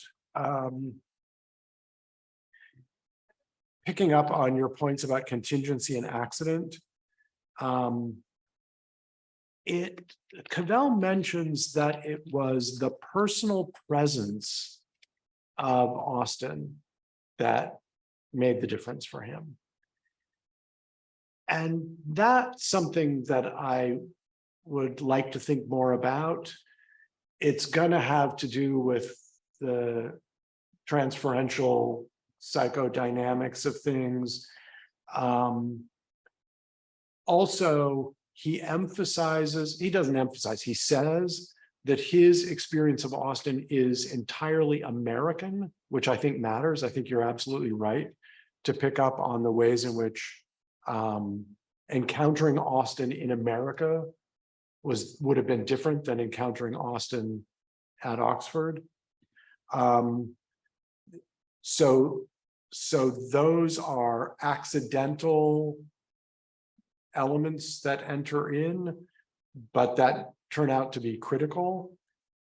I also think that, and this is something Cavell talks about in Notes After Austin that I didn't mention at all, but I think it matters to Cavell that Austin was also a father. Cavell describes this encounter where Austin comes to the house and brings paper and colored pencils and sits and draws with Cavell's daughter, and describes a little question he asks Austin about basically how do you be a father and a philosopher, and Austin's response to him was very significant for him. So this, just by way of agreement, it matters what the institutional context was. I did say something about the context in Cavell's own life, that he's encountering Austin after this crisis with music. But the institutional setting, where this encounter happens, what else is going on, and the other biographical elements that help to forge this connection between the two of them. But that we were talking about some of this last night with one of Victor's students about what are the conditions under which we understand one another and forge connections with one another. And some of it is sort of contingent matters of finding your feet with one another. Austin clearly was to Cavell, and maybe with Cavell, a different person than Austin was with other people. He seems to have felt, partly because he was in America, but something with Cavell, as Cavell reports it at any rate, Austin seems to have been maybe more serious. I'm trying to pick up on where's the intensity? Is there intensity in Austin? Because Austin likes to, and this is something that Cavell talks about in Austin at Criticism, Austin's mask of the academic. That's how Cavell saw it. Cavell saw Austin as putting on a kind of mask of the Oxford Don who everything is about wit and lightness. So, and this kind of suspicion of profundity or intensity. This is also something Cavell talks about, as you know. I'm not informing anyone of anything, in A Pitch of Philosophy, where he talks about Austin's work with military intelligence. So maybe I'm just agreeing and saying that, but also saying that with respect to the question of where intensity was found, I think Cavell felt that he was privy to something more in Austin than what's on the page. And so the personal encounter in the setting in which it happened mattered. Don't know if that's responsive, but I'm grateful. Yeah. Can I follow up? Can you hear me? Yeah, I think that's right. I don't think you should be afraid of like what you call bad intellectual biography. I don't think it's bad intellectual biography. I think you might be on to I think you might be on to a more interesting reading of Austen via Cavell. That's one way to take it. I don't think I don't think, like, from my field, I don't think the sort of post-structuralists who are very fond of Austen have done him justice. And I'm not sure that I'm also not sure that, straight up intellectual history that situates Austen in his kind of Oxford moment also necessarily does justice to the weird, it's weird and quirky, Austen's work. And there are moments that are extraordinarily moving. And it must be said that that for Austen to describe his method as linguistic phenomenology, to even use that term phenomenology in the year that he used it, was a bit of a kind of quiet act of resistance against the sort of prevailing, the prevailing strains of sort of positivism at that moment. And the use of stories and examples and anecdote. So, and if I'm getting you, I think you see that Cavell grasps those depths, right? And so you have, via Cavell, a much more interesting reading of Austen than the ones that are currently available. And that's where I'd go with it. Thank you. All right. Well, Joel, please. Yeah, thanks for the paper. So I also don't have, I think, a particular question. So this is more of a comment, or maybe a few comments, all I think related to the previous questions, and I hope to what you were talking about, both to the question of where the Freudian kind of sensibility comes in, and to what's Wittgensteinian as opposed to Austinian in Cavell, and to the whole question of what it means to what the yield, if that was the word, of attending to ordinary language is supposed to be. Where, I mean, wouldn't one way of putting up maybe a kind of very rough contrast, but I think it has something in it at least, where one way of thinking about why we should look at ordinary language is certainly, maybe it's not the only thing you find in Austen, but certainly from, for instance, the quote you gave at the beginning or at some point, where he was describing why, armchair theorizing doesn't get you anywhere, but rather we should look at and trust, as it were, the tradition that's embedded in, or constitutively is, as it were, there in the normal ways, ordinary ways we speak, and that there's a kind of wisdom there that we can't question or question at our peril. And it just struck me there that isn't that exactly the way Edmund Burke was arguing against the French rationalist theorizers of the French Revolution. I mean, he was saying that this is idiocy to think that you can, and dangerous, delusional to think that you can criticize prevailing social arrangements by just, sitting in your armchair and coming up with principles. On the contrary, you have to sort of take this wisdom of tradition. All these generations, the survival of the fittest. Basically, he's saying exactly what Austen is saying there, but in a, when he's obviously sort of creating conservatism as a modern idea.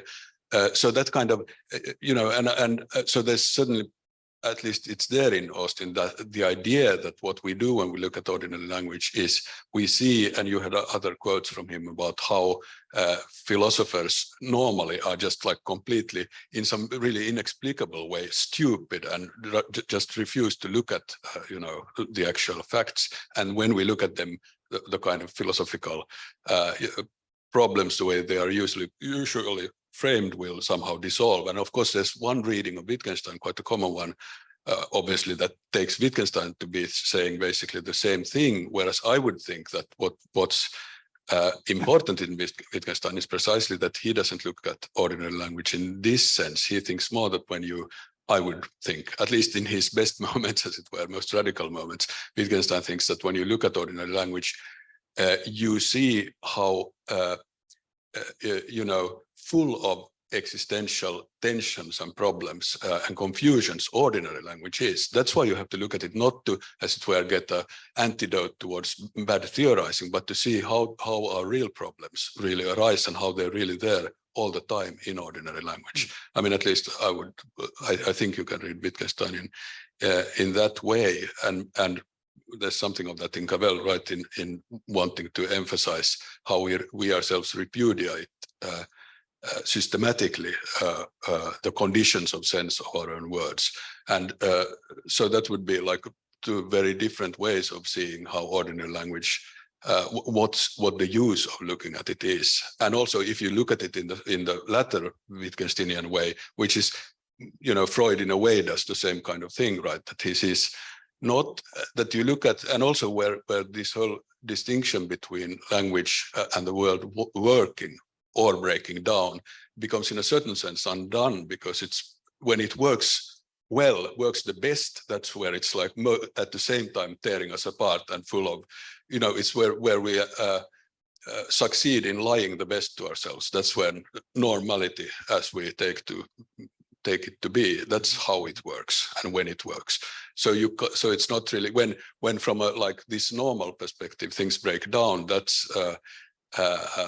that's just when normality itself is a kind of much deeper breaking down all the time and breaking us apart and breaking us isolating us from each other in the very movement of creating a kind of community. I mean, if you think of just very obvious examples, I think that all the time, when insofar as a community is structured through oppression and injustice, that means, doesn't it, that the oppressors can't admit that this is the case. So it will be structured by a kind of collective web of lies, which function to present what is actually unjust as completely natural and obvious and so on. Mm-hmm. So, and I think that kind of logic, in fact, not only deforms but also forms our whole moral, ordinary moral language. All our concepts. Like you could take any example, like vanity, for instance. It's obvious, I think, when you start thinking about it, that the way we usually talk about vanity is just a kind of ruse, an excuse to make us to obfuscate for ourselves our own, fundamental vanity. That we see somebody as vain who is just vain in a slightly different way than we are. All of us are ourselves, and it's I think the same with that somebody who's very particularly interested in their looks is vain, and then your own like intellectual vanity sort of completely disappears from view, or whatever. Somebody wants a bigger car, that you can see that that's kind of vanity. But when all the other things you yourself want in order to present yourself as admirable and enviable sort of are not counted as vanity. And the same, I think this goes for our whole moral vocabulary, that everything that's the like the evil, the confusion, the injustice that we all share more or less, that's never called evil or confusion or injustice. But you can still, I think, when you start looking at it, you can see that it is those things. So then, of course, then that whole contrast that Burke, for instance, has. I mean, I think he's right that you can't just sit in the armchair and come up with principles that will just really lead to terror, as it did in the French Revolution. But so rather, if there is a critique of the way we normally do things, it has to be via and through actually looking very concretely and intently on what we are actually doing, the details of it. And I think then it sort of, you can see the non-working in the working, or the way in which we are excluded and torn apart in the very moment of forging a community, for instance. Yeah. So I don't know. Yeah, thank you. So this is going to give me an opportunity to say something about parts 2 and 3 of the paper that we didn't get to go into. So the overall structure of things was supposed to be something like, look, Cavell gets this gift of words from Austin that allows him to think about the world working out, that the world can work out. But precisely the fact that the world can work out, that can itself become the problem. So I think I'm agreeing with you that sort of our ordinary language can become a vehicle for a kind of intelligibility to ourselves and others that's fundamentally blind. So part 2 of the essay is about that thing that I sort of shoved in just as a little bit. The task of philosophy is to bring my words and life to imagination. Because that doesn't happen automatically. I learn language and I learn how to talk. But bringing my life and words to imagination and critically considering the criteria that my culture offers me for understanding myself and that I adopt in using language, that doesn't happen automatically. And that's something I have to learn to do. And that's a sort of second inheritance of language where I come into language with critical awareness. And then part 3 of the essay was going to be about Cavell's reading of Emerson's Self-Reliance, where Emerson diagnoses his contemporary culture as one in which every word people say is somehow false. So where exactly the kind of problem that you're pointing to, where normal language is functioning and it's allowing and indeed the very success in its functioning is perpetuating a situation in which people Cavell interprets Emerson as saying this, fail to achieve their own existence because they just pass on words. And so never, I mean, in some sense, we have to be careful how to flesh this out, but they don't come into their own language. So I think I'm saying, I agree with you, the breakdown in ordinary functioning is where you actually, that's the possibility for coming into language. So when the world doesn't work out, that's the fertile moment. But I think Cavell also wants to celebrate. Sometimes the world can work out and not work out fraudulently, not work out blindly, not work out vacuously, right? It's, you walk into a classroom and you say, or you say to someone, how are you? And they say, fine, how are you? And neither of us have said anything about how we're doing. But sometimes things work out and we find ourselves in accord and it's real. So he wants to celebrate that, but I wanted to emphasize, but he's also, he wants to allow himself the romance of these moments.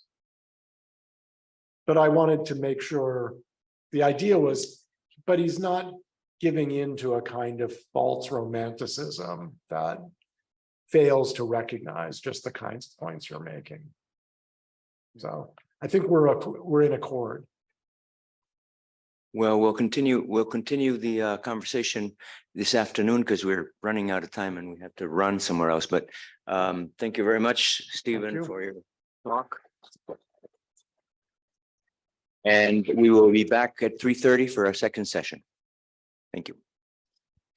So then I'll introduce our next speaker, Gordon Byrne, who's his PhD from Yale University, and is currently the Stewardson Professor and Head of Department of Philosophy at Lehigh University.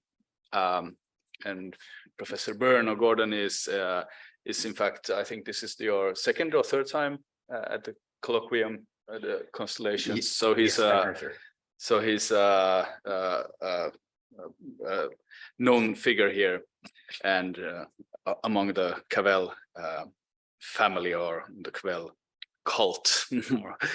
So Professor Byrne has written two books, or is the writer of two books. One of them, Waking to Wonder, Wittgenstein's Existential Investigations. This is from 1997.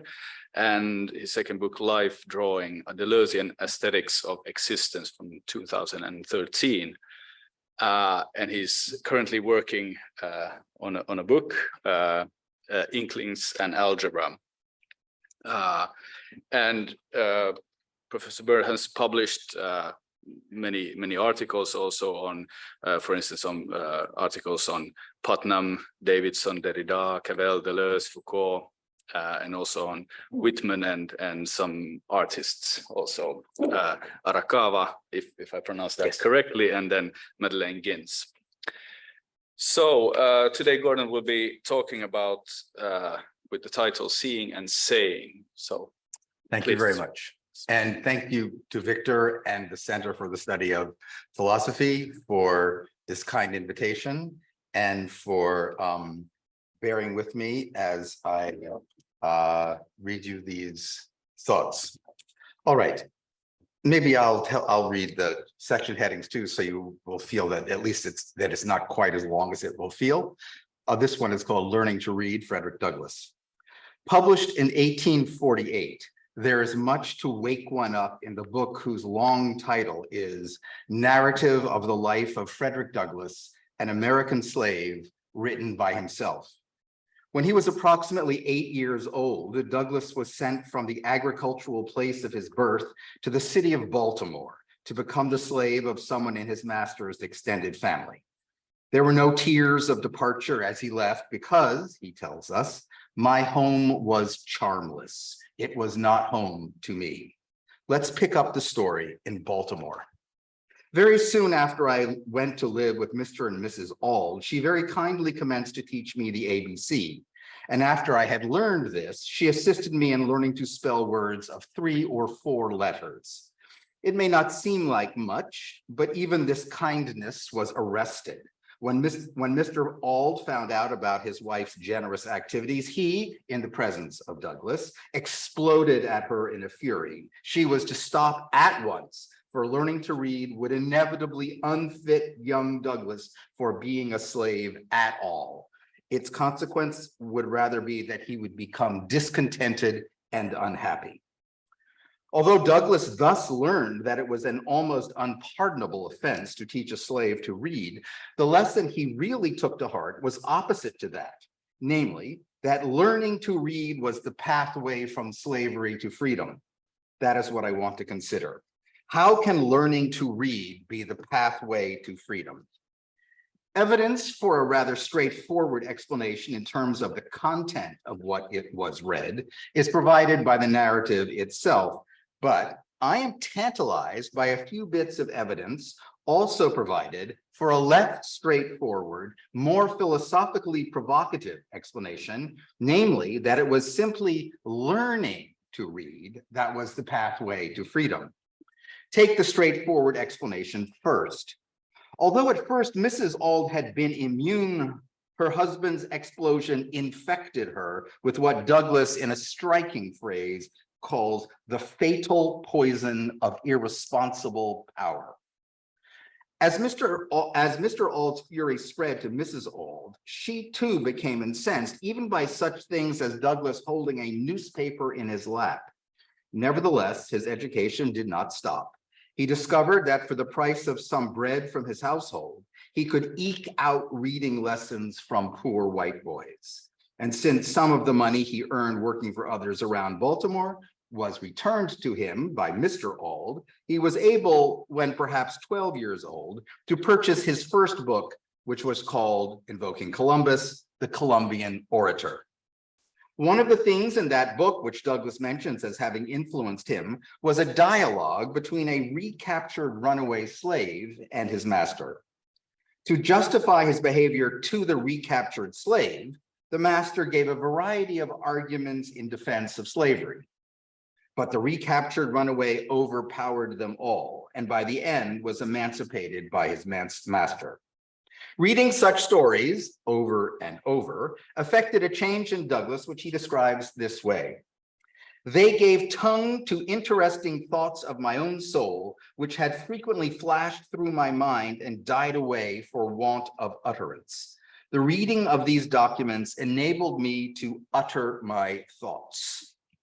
These remarks suggest a straightforward explanation for how learning to read was a pathway to freedom. Before reading the contents of those books, he may have had a sure sense that slavery was terrible, but was not able to argue against the defenders of slavery. On this straightforward account, reading is a pathway to freedom because those who can read anti-slavery tracts. I am not interested in denying this straightforward explanation, but I am intrigued by another opening in the very same paragraph. Douglas writes as if the link between reading and freedom was not made by what he read, mastering a battery of abolitionist arguments. Rather, it was simply learning to read, which had opened his eyes. Here is Douglas.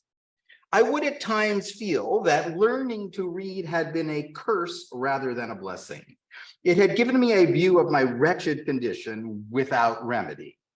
It opened my eyes to the horrible pit, but to no ladder upon which to get out. In moments of agony, I envied my fellow slaves for their stupidity. I have often wished myself a beast. I preferred the condition of the meanest reptile to my own. In these lines, we are told of no novel arguments for defeating the defenders of slavery. We are told instead that learning to read itself had revealed to Douglas the wretched condition which was his current fate. He had been in a horrible pit, but only realized it after he learned to read. How could learning to read reveal his enslavement? Did he not already know that he was a slave? Of course he did. So what did he learn? Perhaps he learned that he was not a slave, or as a philosopher might put it, not essentially enslaved. But how can learning to read do that? The straightforward response is quick to explain. He learned he was free because he read that he was. And I don't want to deny that reading such a sentence as every human is free may have been important to young Douglas, but just like that, it might come across not as revelatory, but as false. For Douglas was not free. Or again, perhaps he read the sentence such as, every human deserves to be free. Such a proposition might indeed play a role in an argument against slavery, but would it have opened his eyes to the horrible pit of enslavement? I am looking for an effect of learning to read that is more profound than any argument. And I am tempted to take Douglas' words at face value. Learning to read opened his eyes to the horrible pit of enslavement. How could learning to spell, learning the ABCs, teach him that he was free? The first words he learned to spell were 3 or 4 letters long. They might have included H-A-T or R-I-D-E. What do we learn when we learn to spell simple words? One thing we may learn is that spelling is more or less arbitrary, that the word hat, which in speech seems as tightly bound to actual felt hats as the 2 sides of a clam, is simply the 3 letters H-A-T printed or written on a page, just in case the letters are not too close together or too terribly far apart. Maybe we learn or sense that you cannot tell what a thing is by what a thing is called.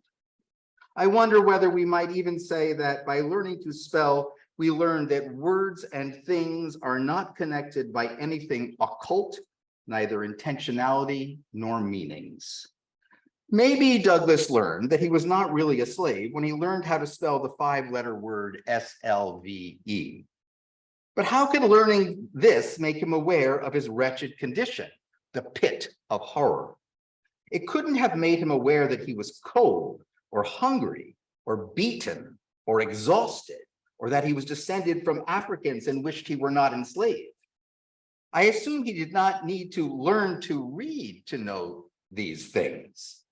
What learning to read might have revealed is that while indeed wretched, his condition was not deserved or not inevitable or not unavoidable, perhaps just simply ugly, bad fate. Remember, he tells us explicitly that learning to read had given him a view of his wretched condition. Learning to spell, learning to read may have revealed to Douglas that he was not a slave, but enslaved. Picking up our citation where we left off, Douglas relates learning to read to the very fact of thinking.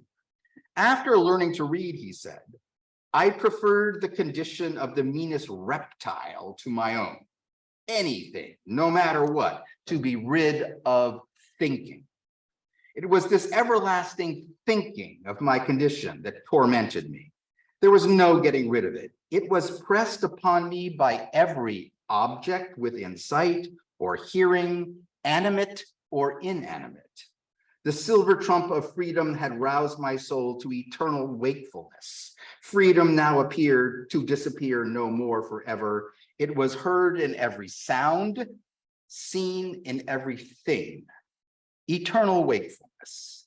Every stone, every shovel, every hog pressed upon Douglas the fact of his wretched condition. How does it do that?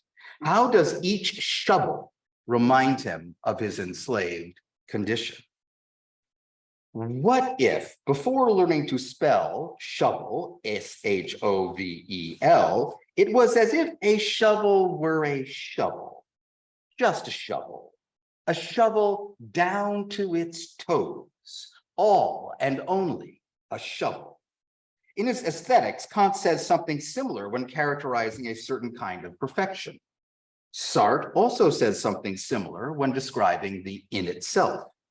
Discovering the arbitrariness of spelling might thereby reveal the resistance of things to the word, the words that name or pick them out. And this resistance of things is a hair's breadth from the resistance of things we call people, perhaps even the resistance of people to their own enslavement. Douglas almost says that learning to spell and to read was the origin of his being able to think. I spell, therefore I am not what I am. More definitely, it starts him thinking of his newly discovered condition that he is free, but enslaved. I do not think that this was the beginning of his being able in any sense to think. There must have been some sort of thinking that he was able to do before he learned to spell and to read. If ordered to do some job, he could figure out what tools he would need, and if the job were complicated, he could work out the order in which the tasks were to be done. So what is this thinking he wishes to be rid of? It could be that he wishes to be rid of that distinct kind of thinking that comes with the discovery that what we say is not what we see. The very discovery that comes from learning to spell, learning to read. If thinking is figuring out how to get the painted pieces of a puzzle together, then thinking presupposes that the pieces have definite shapes and that the puzzled pieces can come together in a definite picture. This is more or less what Heidegger means by calculative thinking. Invoking and denying that learning to spell teaches us calculative thinking, it would be natural to suppose that I'm saying that learning to spell might teach us what Heidegger contrasts with calculation as meditative thinking, an openness to the mystery, a rediscovery of our rootedness in the earth being. But that is not the way I am going. I want to make the discovery that what we say is not what we see, that discovery, the discovery that seeing is not saying. I want that discovery to open us to a freedom that is unconstrained even by the black forest, earth, and soil that drew Heidegger. Maybe learning to spell and to read open us to what Thoreau, in a late essay on walking, calls absolute freedom. This is not freedom to do this or that. It is the absolute freedom of the absolutely wild freedom. The first sentence of Thoreau's essay is, I wish to speak a word for nature, for absolute freedom and wildness, as contrasted with a freedom and culture merely civil, to regard man as an inhabitant or part and parcel of nature, rather than a member of society. And lest we think of nature as some great organized organism, he insists that it is wildness he speaks for, a wildness whose glance no civilization can endure. Thoreau gets his strength not from gardens, fields, or even forests, but what we civilized people call unfathomable bogs and swamps, although Thoreau describes swamps rather as jewels. There is much more to discover in Thoreau's essay, but let's leave it at this. The mere civil freedom denied to the enslaved is not the wild freedom he is speaking for. This makes me feel he might be speaking for the freedom that Douglas tasted when he learned to spell. I understand this is a little extravagant, but as Thoreau says, closing out the first paragraph of that essay, there are already enough champions of civilization. The minister, the school committee, and every one of you will take care of that. Okay, second section, thinking otherwise. Spelling wakes us from our unthinking spoken life with words, from the illusion that words and things are clammed together. Spelling introduces us to the feeling that seeing is not saying, or rather learning to spell accomplishes this. For now that we mostly do know how to spell, we can without any trouble spell without even thinking, and even when we can't, we wish we could. In some ways, the difference between learning and knowing reminds me of the difference between those paradigmatically structured activities Kuhn calls normal and those wilder activities he calls revolutionary. And at this place, at this time, I am beginning to feel that normal resounds with the word of one of Kuhn's most remarkable conversational partners, ordinary. In school, much of what we learn is how to do things quickly, automatically, as if in our sleep. At the beginning of the year, we don't know how to manipulate a certain bunch of equations, how to speak politely in a new language, how to run a clever new corner on the hockey field, or even how Kant finessed Hume's arguments. At the beginning, we are learning. And by the end of the year, the best students know how to do these things, as we say, in their sleep. Sometimes without even a thought in their heads, they shout, oh, now I can do that. Now I can go on. It is an education in sleepwalking. But if we mean by thinking something other than calculating, then we discourage that other thinking, however much we encourage calculating, and we take our practical success to prove we were right. So dedicated have we become to living by algebraic manipulation and without that other thinking, that at the end of the last century, a few philosophers of genius, amongst them Heidegger, Cavell, and Foucault, have all wondered whether or not it was even possible any longer to think. And just to set the target of these reflections, I will quote a passage from Foucault in 1984. It is from the second volume of his History of Sexuality. But then what is philosophy today? Philosophical activity, I mean, if it is not the critical work that thought brings to bear on itself. In what does philosophical activity consist, if not in the endeavor to know how and to what extent it might be possible to think otherwise, instead of legitimating what is already known? Wittgenstein and Foucault both played with this opening between seeing and saying, but they are not the terms most familiar from their books. Foucault's early historical studies revealed the contingency of what we take to be our unassailable approaches to madness, punishment, sexuality, life, language, and more. His historical studies unearthed the looseness of fit between words and things, opening a space between seeing and saying. In the case of Wittgenstein, the importance of seeing and saying and the space between is, if anything, even less obvious than it was for Foucault. But Wittgenstein's late discussions of seeing aspects begins to open the door to such a reading. There are certain ambiguous or equivocal figures that can be seen as deserving more than one name: duck and rabbit, wireframe and wooden box, neither option managing to shoulder the other out of the way. It is in each case a question of bringing words to things, the seen to the said, and these ambiguous figures loosen the grip of words and things. In the passages where Wittgenstein imagines responding to uncommon ways of reacting to the command to add to, I think that what is seen in this case is the training from which you can go on in common or uncommon ways, and what is said to be insisting that adding to required writing down, say, 1004, 1008, instead of 1002, 1004. If this is an instance of seeing falling apart from saying, then it is deep in the investigations. Dividing the seen from the said can also seem relevant to one of Cavell's central concerns, that of receiving skepticism as neither victorious nor vanquished, but revealing a deep truth about human being. Early in his career, in a manner that immediately recalls, by reversing, my discussion of Douglas, Cavell tells us that learning is a question of aligning language and the world. It's on the Umiak page. In these terms, I am trying to impress upon you,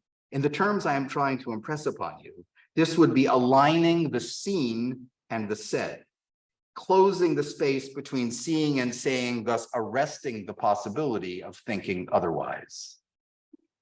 Third thing is called machine as diagram of itself, algebraic sleep. In the passage already cited, Foucault contrasts thinking otherwise with something else which he does not call pragmatic algebraic manipulation, as I almost did, but legitimating what is already known. And legitimating what is already known is not thinking otherwise. If we spend a moment with what it might mean to legitimate what is already known, I think we will find that in the transcendental sense that I suspect Foucault has in mind, Wittgenstein is also opposed to legitimating what is already known. Cutting the Foucault discussion, Wittgenstein's own parallel criticism of all transcendental philosophy arrives in a passage to which he almost gives the title, A Machine as a Symbol of Its Own Mode of Operation. In this section of the investigations, distinguishes the contingent behavior of any material machine from our inclination to think, for example, that if this rod of the machine moves, then that wheel must turn. Of course, we do think such things. But Wittgenstein seems concerned to enforce the idea that concerning machines, this must is no more than contingent on the rods connected to the wheel not breaking, for example.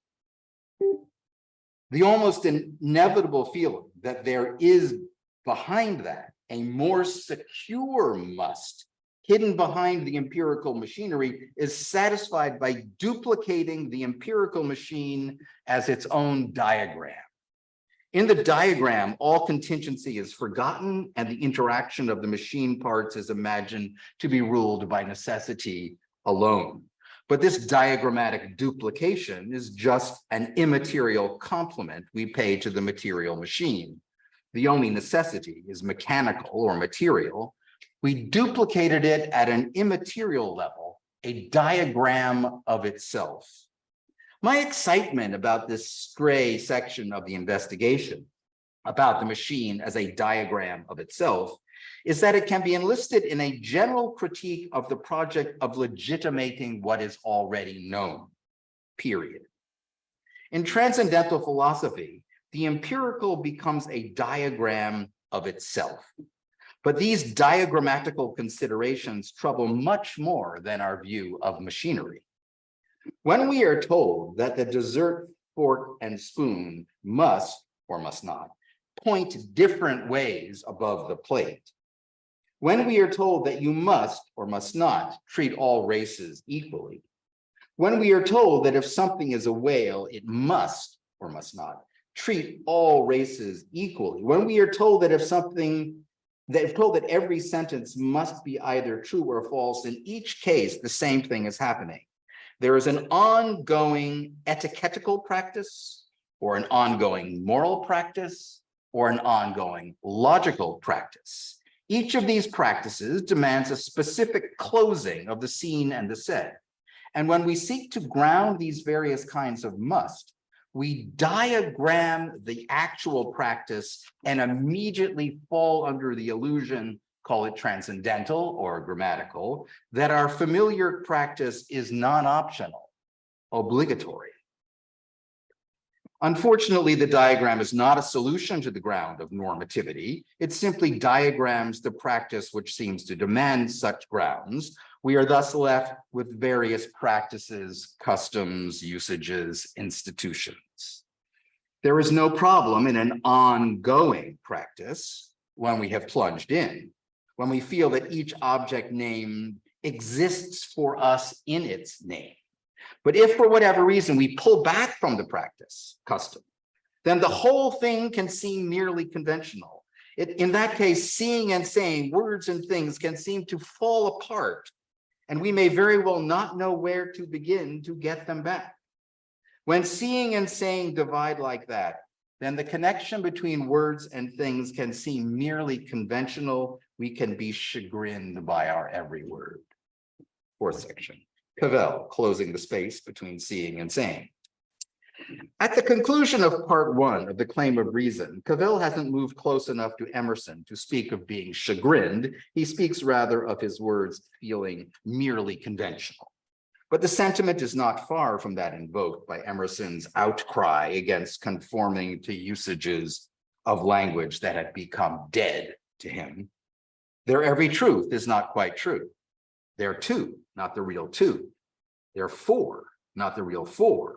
So that every word they say chagrins us, and we know not where to begin to set them right. We know not where to begin to set them right because they're not wrong. They conform correctly. It is a problem Wittgenstein doesn't quite articulate, that our words can feel dead in our mouths, not for their irregularities, but in spite of their grammatical regularity. In such a place, it can feel as if our language as a whole is slipping off the world, falling out of alignment, the seen falling away from the said. Cavell's answer to this plight, our plight, is sometimes something he simply calls philosophizing, the education of grown-ups. I think it is what in later writings he will call aversive thinking, inspired to do so by Emerson's having written that while conformity can make us chagrin our every word, self-reliance is conformity's aversion. Now a passage you've already heard. But how is this aversive thinking, also called philosophizing, to rejuvenate our words? How is philosophizing to close the space between seeing and saying? Here is Cavell in a passage from this morning. In philosophizing, I have to bring my own language and life to imagination. What I require is the convening of my culture's criteria in order to confront them with my words and life as I pursue them and as I may imagine them. And at the same time, to confront my words and life as I pursue them with the life my culture's words imagine for me. It is a famous mouthful, but whatever else bringing my own language and life to imagination is, I suppose it requires first a recollection of my words and life as I imagine them, in order to confront them with the life my culture's words imagine for me. When every word they say, or we say, chagrins us by its mere conventionality, Cavell's response is a grammatical investigation of the words of our shared language, our culture's language, in order to reveal how the rich historical grammar of those words has in our own mouths become embarrassingly thinned, emptied. The idea seems to be that by reminding ourselves of the rich grammatical genealogy of our words, we will overcome chagrin and bring our words back once again to life. In Senses of Walden, Cavell speaks of this in terms of recovering each word's literality, so that the object name can come again to exist for us in its name, bringing the seen and the said once again together. Cavell explains, we have a choice over our words, but not over their meaning. Their meaning is in their language, and our possession of the language is the way we live it. What we ask of it, to imagine a language is to imagine a form of life. That our meaning a word is a return to it, and its return to us is expressed by the word's literality. Its being just these letters, just here, rather than any others. The more we learn of the ways the words of our language have been used, raw no less than refined, including even the spelling and songs and poetry they have been involved with, the more the words in our mouths will come back to life. But how? In a late essay, Cavell remembers an investigation by his teacher, Ernest Bloch, of the literality of a triad. He remembers Bloch interrupting himself while teaching to ask his class of composition students, by the way, do you know what a triad is? Cavell implies that this was as incredible a question in that context as any philosopher asking grown-up students, by the way, do you know what a chair is? And when one of Bloch's students offered an example of the triad, well, C-E-G, for example, Bloch responded, I imagine in a flurry, by covering a wall of musical staves, and I imagine them being thrown up like the way blackboards can be thrown up, a wall of musical staves with an overwhelming variety of different versions of the C-E-G triad, only commenting when the boards were filled up that he could fill up another board with the various ways these triads would be affected by instrumentation, dynamics, surrounding beautiful musical phrases, and so on. Bloch was introducing his students to the grammar of what is called a triad. This is how Cavell would revive our linguistic life, or given the role of language in our lives, we could say simply, revive our life. Wittgenstein was an existential philosopher. Someone might wonder how this could ever work. What does it matter whether I know the literal grammatical genealogy of our words? That history will be there whether or not I know it. My learning the genealogical grammar of my words changes nothing, but it does. It changes us, and therefore it changes our linguistic life. The sounds made by an orchestra are unchanged, whether or not you can tell an oboe from a clarinet. But if you can hear that difference, then the orchestral sounds will be that much richer, that much more alive. Each word is like a specific symphony orchestra. And when your life with language acknowledges more aspects of the orchestra, which is each word, your use of each word will be richer, your linguistic life more alive, maybe literally. And the worries about mere conventionality at this point will fade. Recovering that literality is how Cavell means to overcome chagrin, realigning words and things so that finally things begin again to exist for us in their names. Seeing, reaching out again to saying, at least for the moment. See, I'll let that be confusing. These genealogical, grammatical investigations can plunge us back into our practices, customs, institutions, where now any sense of the mere conventionality of our words will seem unimportant. If pressed for our reasons, we may then feel able to say, my reasons will soon give out, and then I'll act without reasons. Or we may be inclined to say, this is simply what I do. But these famous moments no longer impress me with their ability to ease the conventional into the natural, escaping the old charge of arbitrariness. Wittgenstein's crisp distinction between causes and justifications seems somewhat forced, like the old distinction he used, but may never have really had the heart for, the distinction between sense and nonsense. I think that this is what I do shuts the door on all the ways on the edge of reasoning that urge cultural and grammatical propriety upon us. Our training or habituation may invoke dictionaries, but it mostly is conducted by means of things Wittgenstein called imponderable, including Wittgenstein's examples, subtleties of glance, of gesture, of tone. I like thinking that these imponderables are part of what Foucault would have called the substrate of force relations, which engender states of power. Since Foucault insists that a relation of power acts on the actions of others, it needs to operate on something that is not inert. It operates on what Foucault calls an acting subject.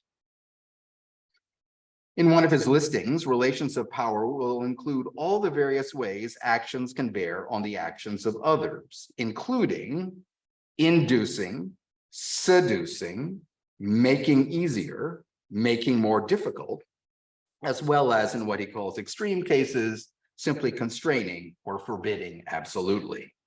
In the midst of a discussion with what seems to have been a terribly aggressive interviewer, Foucault says, when I use my age, my social situation, knowledge I may have about this or that as a way of getting you to conduct yourself in this or that way, that is to say, when I do not force you at all, but leave you free, then that is when I exercise power. It should remind us of what we now call microaggressions, although Foucault always insists that relations of power are not only aggressive, not only repressive, they can also open.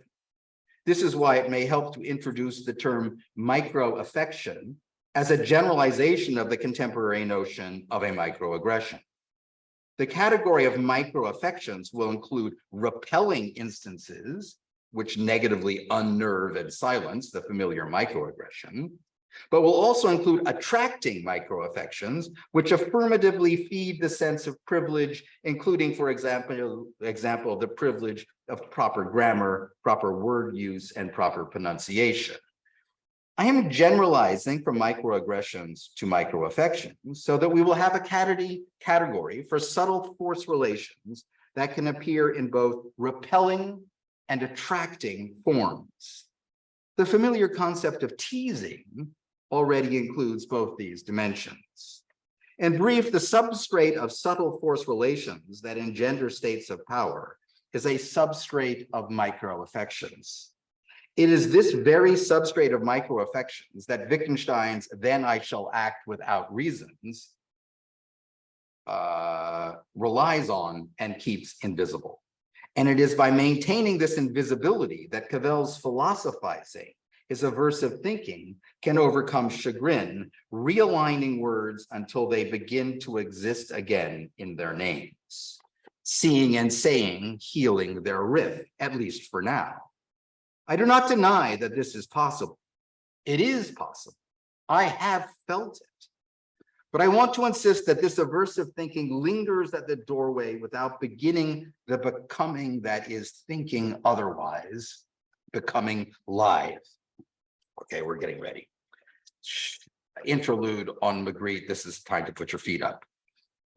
I still remember in a bookshop on the floor, hunching down on my knees, transfixed by reproductions of Magritte's paintings. I was probably just a bit into my teens, or why would I have been waiting for my mother to get out of work?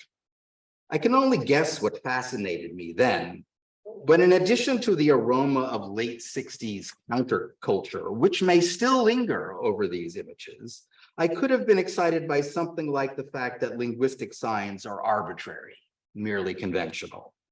Although it often feels as if things exist in their names, they do not. What we see is not what we say.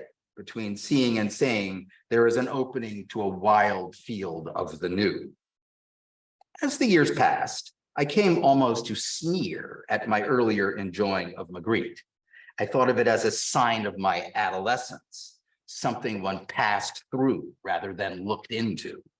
Then, long after getting up from the floor of that bookstore, and with roles reversed, I found myself with my elderly mother at a Magritte exhibition not too far from that original bookstore, an exhibition whose name must have tempered my sneer. It was called The Mystery of the Ordinary.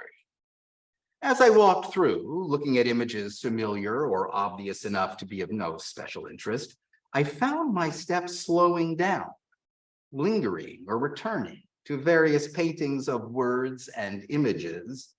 I began to feel that there really might be something about those words and images. I didn't know what it was. It is hard to put a painting to rest, but I know they surprised me, and maybe they were releasing thinking. Many will know a painting Magritte calls The Treachery of Images, but which in English conversation is mostly referred to as This Is Not a Pipe. So here's, I hope you can see it in the darkness. Wait. Boom, there it is. I don't imagine that's a new image for you guys. This painting first presents itself on the side of falsity, for the image is of a pipe, while the carefully painted words say it's not a pipe. But then the painting leans over to the side of truth, for the painted pipe is, after all, merely painted, so it is truly not pipe. Nevertheless, the painting won't quite stand still, for as readers of Cavell could point out, the merely painted pipe is, after all, a painted pipe. This canvas therefore both teaches and unteaches in various ways that it is a pipe, unteaches that this is a pipe. The next one.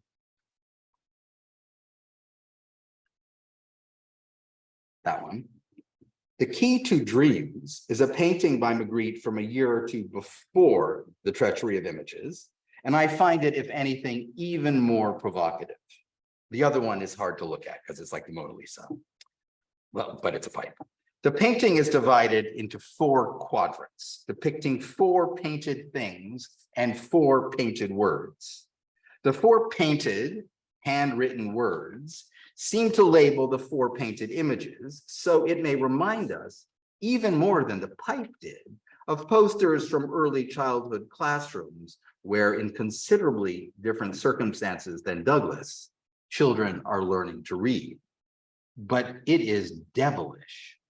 There is a traveling bag labeled sky, a penknife labeled bird, a leaf labeled table, and a sponge labeled sponge.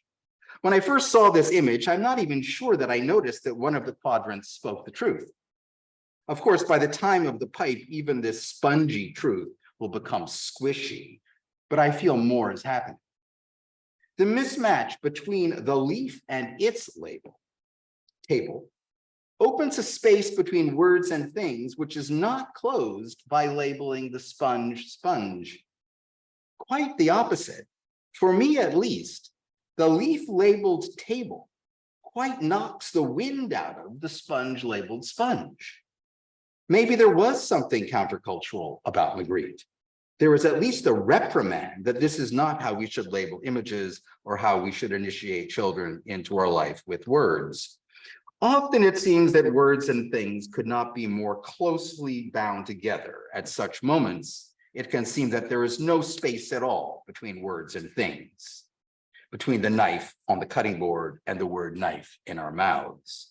And yet something as familiar as learning to spell, learning to read, may break the mood that makes it appear there is a super strong connection between words and things, between knife and knives. The professors call this the problem of normativity, and they make it their task to resecure the super strong connections, realigning words and things. But incited by Magritte and in the name of wild freedom, I won't. Now, this is the last section. Resistance, thinking otherwise, becoming live.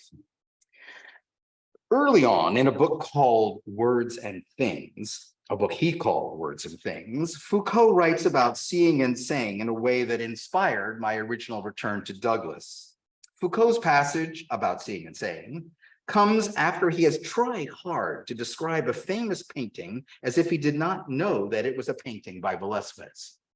In fact, it is a painting of Velázquez himself, caught in a moment of reflection, painting an undepicted royal couple quietly reflected in a mirror at the back of the room, while also in the foreground, the undepicted royal pair is being entertained, or at least attended, by a number of courtiers, servants, and a dog doing its best to sleep through it all.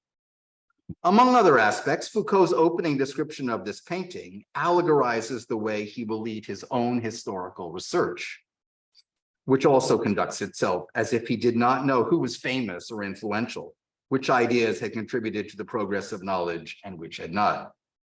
Acknowledging his readers' predictable frustration at his leaving out proper names, and thus having made his initial description of the famous painting more difficult to follow than it needed to be, Foucault warns that proper names would not have fundamentally been the help we think they would have been.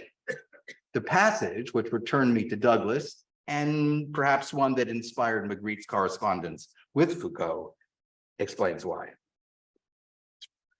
Here's Foucault. The relation of language to painting is an infinite relation.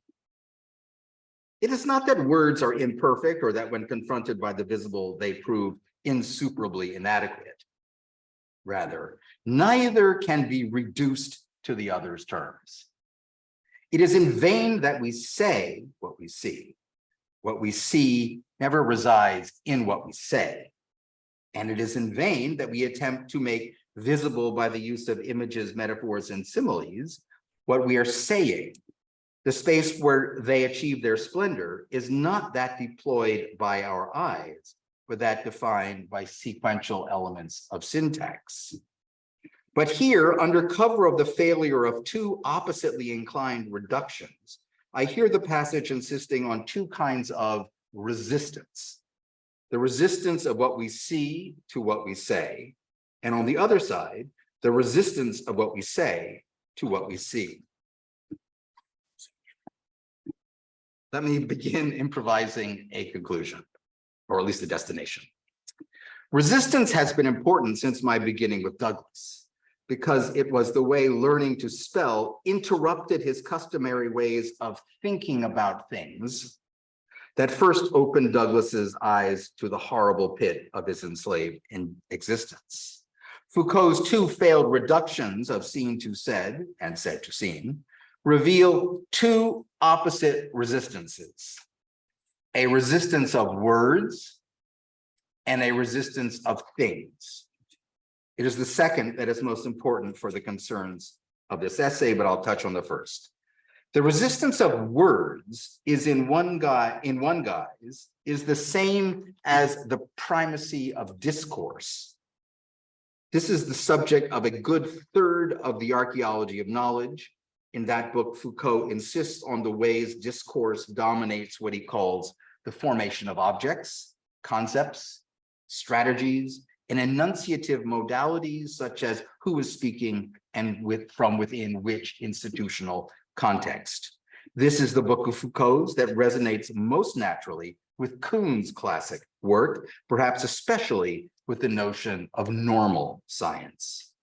These features of the priority of discourse are of course entangled with the power and privilege of empirical research in general, not to say the triumph of STEM, even within the humanities.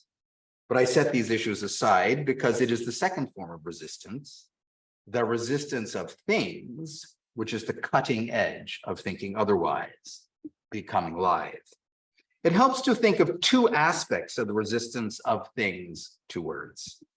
One aspect is the resistance of each singular leaf to the category leaf. But another aspect, since words are things too, is the resistance, for example, of the word LEAF to the diagram of its proper use. Readers of that old philologist Nietzsche may remember an early essay of his in which the singularity of things is what reveals even correctly characterizing a fungus as being of a certain kind to be an instance of a non-moral form of lying. Every singular thing is more than what it is labeled to be, more than the role it plays in some discursive regularity. If we approach things with affectionate attention, then they will, each of them, exceed their proper descriptions, resisting the chains of their even correct descriptions. Although, of course, this has interpersonal, moral, and political dimensions, it may also be linked in two ways to aesthetics, both in the sense that objects of aesthetic judgment evade conceptual identification, and in the sense that exceeding proper descriptions, overflowing, can be beautiful, as spills can be beautiful. That's the first aspect of the resistance of things. The second aspect of the resistance of things is the resistance of things we call words to the diagram of their uses. This appears in the wild life of language more than in any forms of life. Language's wild life will include literary wildness and poetic wildness, but sometimes those words themselves, literary and poetic, seem themselves a bit burdened with lingering propriety. Thoreau, from whom I have lifted wildness and wild freedom, tells us in his essay on walking that it is too late to be studying Hebrew. It is more important to understand even the slang of today. Slang, too, is part of language's wild life. It is one of the ways language has of playing, of becoming live. But even beyond slang, language's wild life will take in what the grown-ups call nonsense. The resistance of things we call words to the diagram of their proper uses was inevitably going to bring in nonsense. Dada, for instance, or for starters, but also, for example, the contents of a kind of how to become new, carried in a book called An Anthology of Chance Operations, edited by Lamont Young and Jackson McClough in 1963, part of the early days of what would become Fluxus. Welcoming chance is a way of enjoying the resistance of things we call words to the diagram of their proper uses. John Cage, out of whose night classes at the new school so many of the Fluxus crowd were born, insisted that music was becoming inseparable from aspects of theater or better performance. And I believe the same elements of chance and performance may release words from their diagrammatic chains, permitting them to express not the thoughts of their authors or their own rich grammatical genealogies, but to become words expressing themselves, becoming live.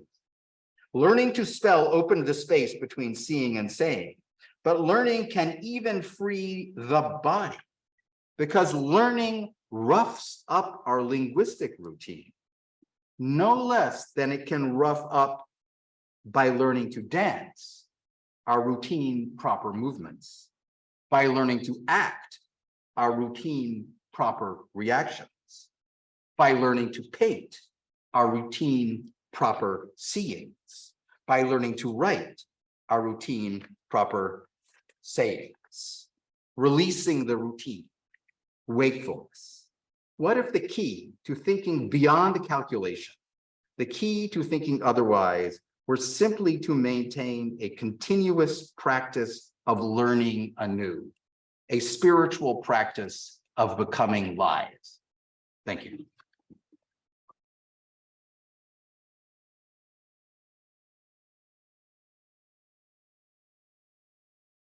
So thanks, Gordon, a lot. We'll open the floor, but maybe I'll begin by posing some comments or questions. And it was a really rich paper. A lot of ground was covered, but you could say like that. So there's obviously a lot of questions, and I mean I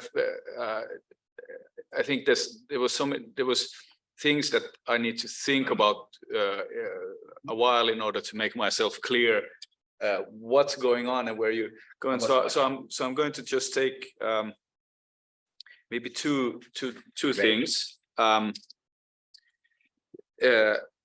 Well, maybe I'll start from the Magritte picture that we had, the last one. And of course, the title of it, the interpretation of dreams, of course, give you the reference I gather for him is the reference to Freud's. But it was the key to dreams.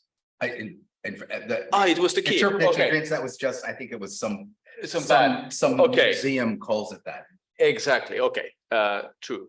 Well, and in that case, maybe it's still about dreams. But it was, I mean, in that sense, I mean, one way of you see this, as it were, the difference between the object or the image and then the word or interpretation. Mm-hmm. And then at some point, it is what it is. So a sponge is a sponge. So I mean, an easy thing about dreams is usually that you have this kind of, there's a kind of space where the meaning is still open or doesn't function, and when it functions, it also has this queer way of let's say a sponge is a sponge. You have a dream, and then that's really your father there, or that's really the pen that you're holding, or whatever. Which also, of course, doesn't really help you in ways. I mean, the question of meaning doesn't disappear anyway from those instances.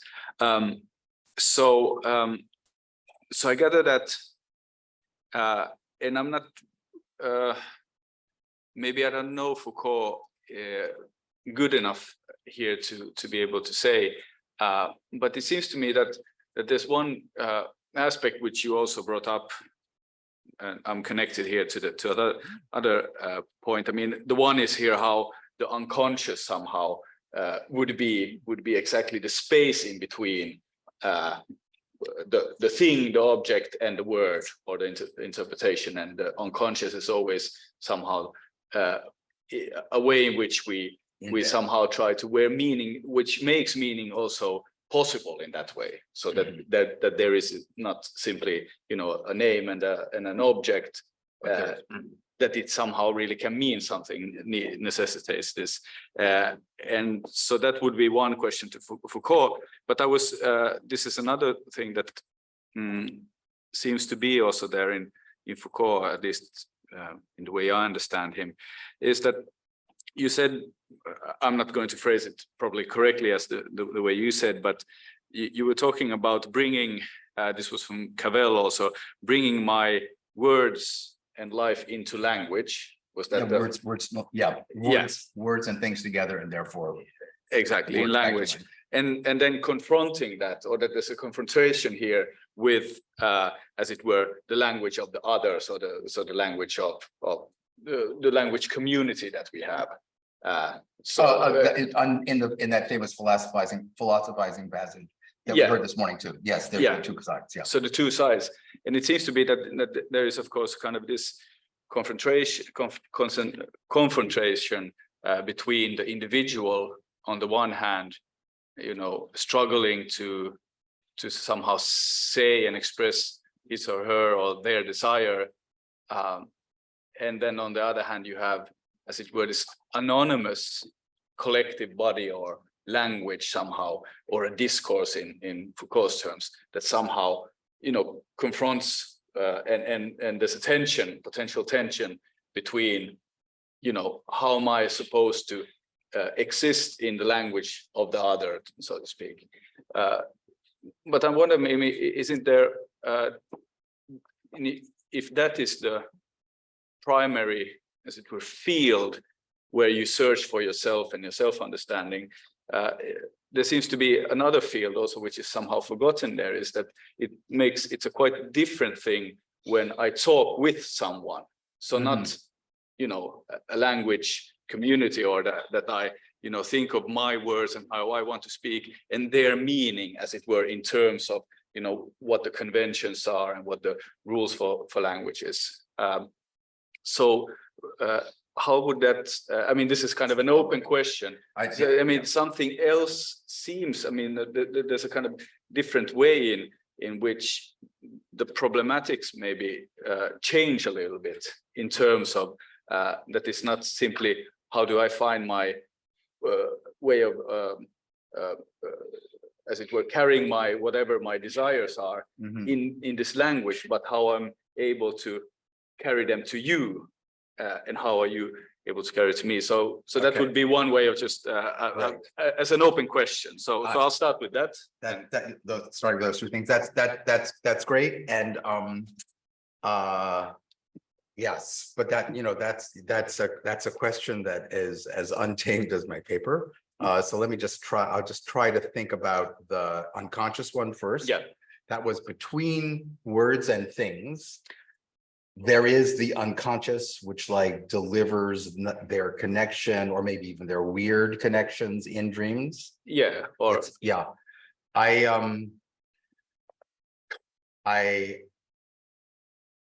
don't want there to be anything there. I think putting something there is running away from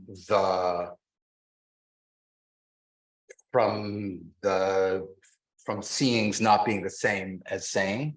I think of it as yet another, let's say, transcendental source of meaning, but this time from the cauldron of the unconscious, rather than from wherever the third realm is with Frege.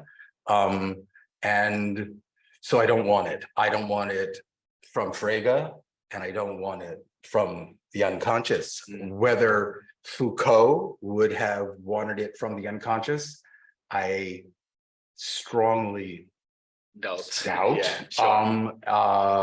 But that there are people who are, I'll just make it a little aggressive, who are so unable to deal with seeing not equaling saying, and want something like a third realm, or I don't know what we call that, a negative realm, to bring them together. That there are loads of people like that. Most of them are called philosophers. So that's the first one. And all I can say is I don't want that. I don't think Foucault would want that. And I don't think there's any chance that the space between seeing and saying is a way to thinking otherwise or becoming live if it's all the unconscious. Can I answer the second one? Why did I lose the opportunity to avoid answering the question? The second one was about the key to dreams. It was about simply if it's another thing to have this tension between the individual. Yes, I got it. For the philosophizing passage. The philosophizing passage, I have to say that I read the philosophizing passage now as thinking sort of my words and my life, how I'm using them, and then the culture's words, convening them together. What I left out entirely was what Stephen mentioned this morning, was that I think he didn't quite say this, but maybe you did say, there's a criticism thing. Like I might be critical of the culture from where I stand, or I might let the culture be critical of something like that. I almost feel like, because I have a blind spot for perfectionism, I feel like maybe that introducing a little injection of criticism there might be a way of getting perfectionism going. But I think that the way I was reading it, without the other person, this sort of this sort of thing, which would be appropriate, you could invoke all the kinds of passages in Cavell where it's about acknowledging another person like that. On that one tiny thing that with the education of grown-ups section, I think I was really using the line from the literality thing that popped out in my to me about a year ago in Census of Walden. I was grabbed by the way it's spelled, the letters. I was grabbed by the materiality of that literal, and it reminded me of the totalitarian in the essay on Beckett, and where Wittgenstein, where Cavell says, "I choose my words, but not their meanings. Their meanings come from the language." That's what has that, like, you must mean what you say kind of dimension. But so what I was getting from that was, I mean, this is now crude. It's another kind of like aphorism almost, is that there's a kind of going forward by going back that happens, I think, in these philosophizing sections. We have to return to the language, discover like Bloch did. And I think I don't know, this is really more, it's more an aphorism left over from when I was writing about Cavell and Nietzsche, but like Nietzsche doesn't want to go back. He wants to be a little agrammatical and loses belief in God by giving up grammar and becoming a child again and going forward and the new. And so there's a sense in which the aphorism is that there's a kind of backwards to go forward in Cavell, and I wanted just the new. In the thing I wrote on Nietzsche, it was easy to find the new, but it's harder, but you can find it in little essays, not interviews of Foucault too. Anyway, so that's two answers. Okay, now so just quickly also to Nancy, that if you have a question, Ray, what was it? The digital hand, if you can raise that, then yeah, good. Okay, so Stephen. Gordon, thank you. It's always such a pleasure to hear you and to be, it's always stimulating. So I really loved it, as always. I got a whole bunch of things. I won't try to say them all. One thing just quickly, I was struck by your use of the term labels. So in the Key to Dreams, we have a 4-panel canvas. Each panel contains an image and each panel contains a word. And you declared that the words label the images. I bet I said seem to, but that's okay. Okay. Because I was wondering why, I mean, of course they don't label correctly, but one might think this is a 4-panel canvas. Each panel contains 2 things, an image and a word. And part of the interest and the sort of the challenge of thinking otherwise is that we're inclined to see the word as somehow labeling but we might think this is 4 panels. Each panel contains 2 things. I think maybe I'm a little bit, you're right. And that would actually be a more Foucauldian, who does Velasquez without even the names of the king and the queen. That would be a much more flat approach to the paintings than I was given. I think, just in my defense, I was probably pushed to not start there, but start with they seem to be labels, because they do seem to be labels. But also because I think there's something in French schools and like when Deleuze was a child, the leçon des choses, and the leçon des choses, this all this kind of thing. Vache, to be sure, and we've all grown up with that. So no, I didn't mean this. I wasn't asking this as a criticism. I was saying it seems to be in your court that we're almost overwhelmingly going to say this is a label. But look, it's a knife and it says bird, and it's not even hand. And you could just say no. No, I'm also, this is an old not worry, but an old enjoyment of mine, that nobody signs their paintings. They paint their signatures, because painting a signature doesn't seem to be signing it. And this isn't handwriting. It's the painted simulation of handwriting. So that was just a So I want to talk about Cavell and seeing and saying together, but I wanted to pick up on. And I think some of what I'm going to say will be connected to some of what Nicholas was asking about when we're in conversation. It's been a long time since I've read the narrative. And I don't want to take it all back now, but I was clearly forcing something. Well, I guess what I want to pick up on is, I mean, I was really intrigued by what you were doing with the idea of wild freedom, and if I understood the Mhm. Mhm. I think I've just but at the end of the narrative, and by the way, I take in reading is reducible to, oh, I read narratives of, Okay.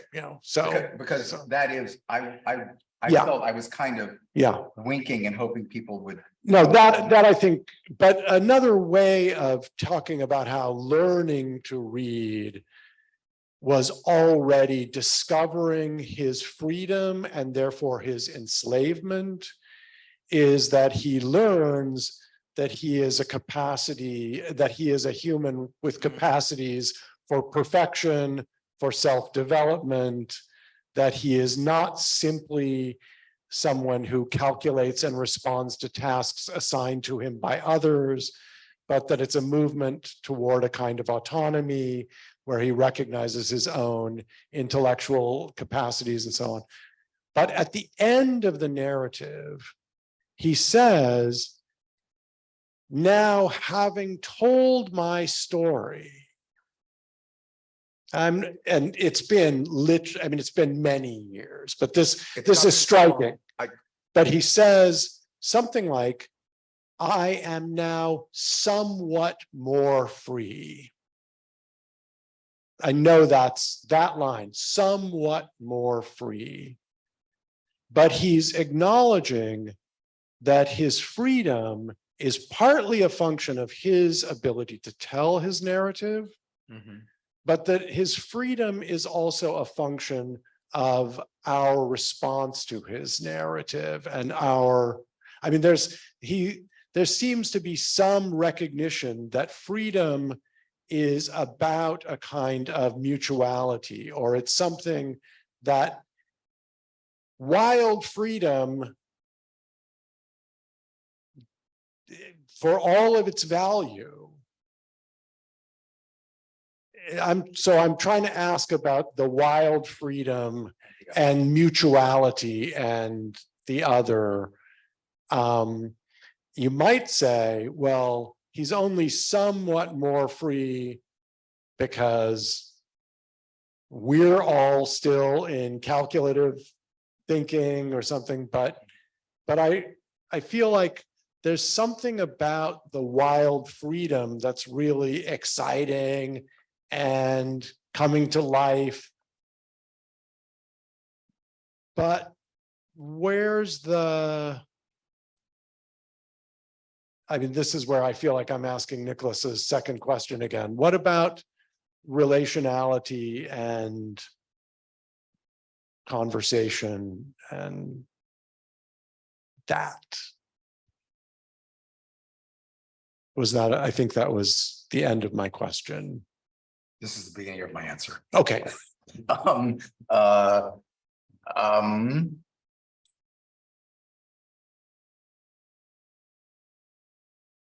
So this is really under the head, it's because all this stuff is like rough and things I really wish someday I would have, the heart to say.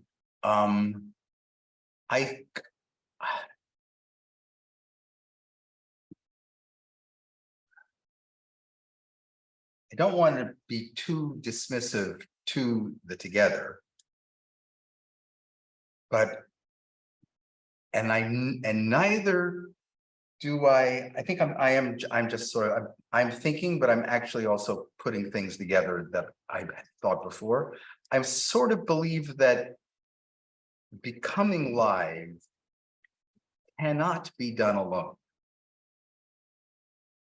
But I don't think it needs people. I think it might need an aroma. It might need a texture, a sound. I feel like there's something that it requires some kind of like, I don't know, drawing out or something like that. And I resist thinking it's anything as nice as mutual acknowledgement. But my question was whether freedom requires other people, not whether coming live. Because so that's the thing about the Douglas. I'm see. somewhat more free, I see. So, but I can't be free until you recognize me, we recognize each other. So the wild freedom Mhm. in the narrative doesn't seem like it's the end of freedom. Right, if I was right in finding that Thoreauvian wild freedom there, Yeah. then saying that he was only a little bit more free, to me, I don't want to say anything bad about Douglas, so it's a great thing, but it might be backsliding to civil freedom. Not civil words, but interpersonal something or other like that, and I'm holding out for more than mutual acknowledgement and mutuality and stuff like that. I think anyway, so I know it doesn't sound good. So we would have Nancy following, and then maybe. So Nancy, please, you have to unmute yourself first. Okay, can you hear me? Is it working? Yeah. Great. All right, Gordon, such a rich paper and so many things in it. A quick note on Douglas, it's also been kind of a long time since I've read him. In my memory, he learns to read, or there's an important stage of his learning to read that's surreptitious, right? So he takes, he's working in a household in Baltimore, and he actually is sort of materially maybe a little better off, it seems, than some of the poorer white kids in the city. And so he trades bread, real bread, for what he calls the more valuable bread of knowledge. Right? It's an interesting passage because, or I find it an interesting passage anyway, because of this sort of the use of the metaphor and a kind of transfiguration, I guess, of the material into something more than material, into the spiritual. So, maybe that's like something that mediates between like the becoming alive and the discovery of freedom, is the awareness of being something other than mere material. So that's just a quick thought on the Douglas. That did happen in the book. I share that. Oops, Okay. that's all I wanted to say. I So- agree. Okay. All right. So and then I have another question that it has nothing to do with that. It's got to do with the Nietzsche that you brought up near the end on which is it from the Truth and Lie, maybe in an extra moral sense, that essay, where he talks about concepts coming into being by creating equivalences between non-equivalent things, right? Erasing differences. So again, my memory of that essay is a little bit rusty too, but I think that's an essay in which there's a real celebration of the idea of like a kind of origin of languages that's purely aesthetic, right? That it's figure that precedes sort of literal reference. And there's a real celebration of a kind of immersion in particularity. And and Wittgenstein also talks about the sort of problem of the craving for generality.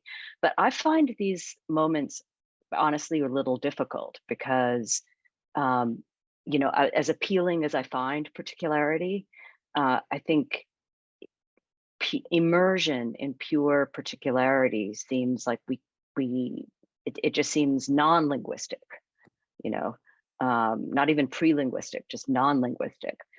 So I just wonder if you've thought at all about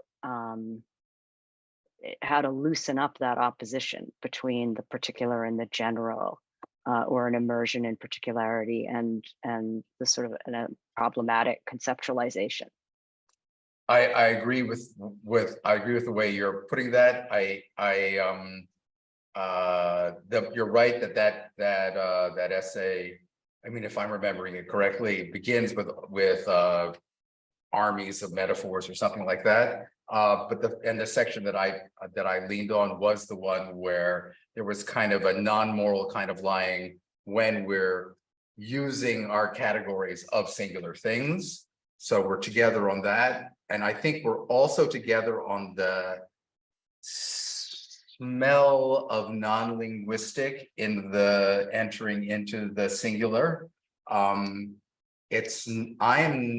maybe should be, but I'm not worried about its being non-linguistic. If there's a way of getting them together, I think that gesturing towards the sort of how-to book of chance operations from the early 60s is, I'm obviously dating myself, what I thought was cool when I was a boy. But I think it's kind of not a how-to book, but examples of how to mess about to try to get words to speak for themselves. I think I should also say, I don't know, I wasn't trying to say becoming live. I was trying to say becoming live. The whole thing was about becoming live, flexible, live, not life. The life, many of my people like life, but I'm a little bit put off by life because of the order of things.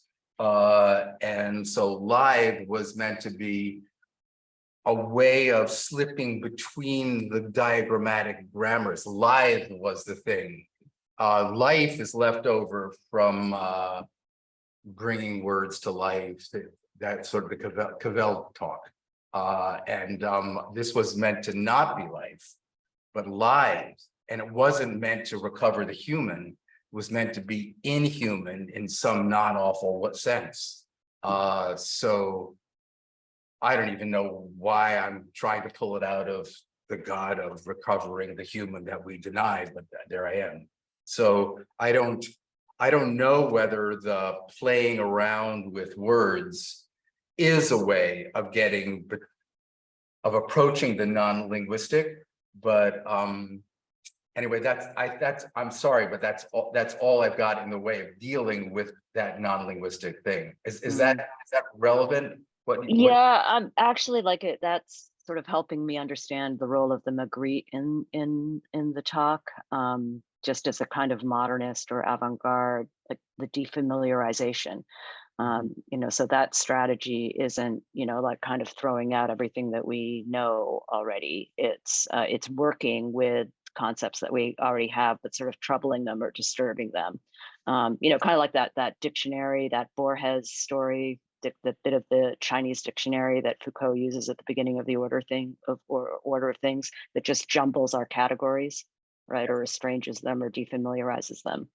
Right, and that is in a way that's it's like he's not a young man, but it's still early Foucault, and that passage ends by saying that the whole of the order of things came out of the laughter at the stark, naked impossibility of, now this is the important word, thinking that. And I don't know.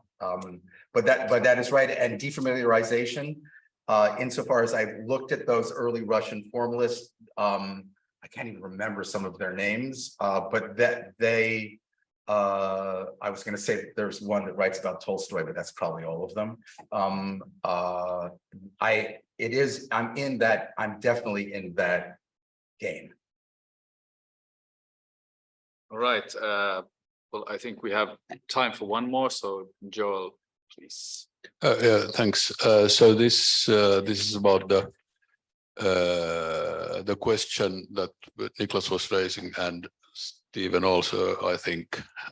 Everyone wants me to deal with people. Yeah, because it seems to me that maybe that maybe there's something in your talk of a very traditional in a way idea of real wild freedom being something that somehow you alone and maybe in nature a very kind of romantic idea in a certain sense. Although it's a swamp. It's a swamp, yeah, but romanticism is quite compatible with swamps. Yeah. So whereas I mean, I would say that the only really wild freedom is precisely between people, and it's not civil freedom, because that's, of course, if you reduce it to that kind of thing, then of course it's a kind of tame and conventional thing in itself, that kind of freedom, which isn't to say that it's civil freedom isn't important, but just maybe, I mean, one way perhaps of gesturing at the difference would be just to, we were talking about at lunch a little bit with Stephen about this, that the distinction between excuses and forgiveness, that you can that excuses are a kind of, there you have a conventional game and there are felicity conditions for it and blah blah, you can do all kinds of things, and when I've said certain words to you, then I'm I can be counted as having apologized to you, and if you don't accept this, you might be playing the game wrongly, as it were, or whatever. But forgiveness obviously doesn't work like that at all, because even if I say I forgive you, I might not at all have forgiven you. So in that sense, there's no game with any conventional sort of really rules here. And I need not even say I forgive you, but on the other hand, very often it's very important to say it, or to be able to say it. And the difficulty is, of course, to be able to say it, because I'm saying it really to you. I mean, that's what forgiveness means. I can't be forgiving in general. So I mean, this kind of, where the difficulty is with to be actually in contact, to reach out for another human being, which also always means opening yourself to their address, right? To actually directly address them. And this is like the most difficult thing there is, quite obviously, to human beings. And that's like wild freedom, to be able to do that. And that's, of course, what you, in a certain sense, precisely, isn't that the basic thing you try to forbid when you oppress people? That it's that the slave can't speak to you. You forbid, you can't say anything to me. If you do, I'll whip you, or somebody else will come and whip you. So like the most dangerous thing there is, that is the first thing you have to forbid when you are going to, if you are going to oppress somebody, is their addressing you.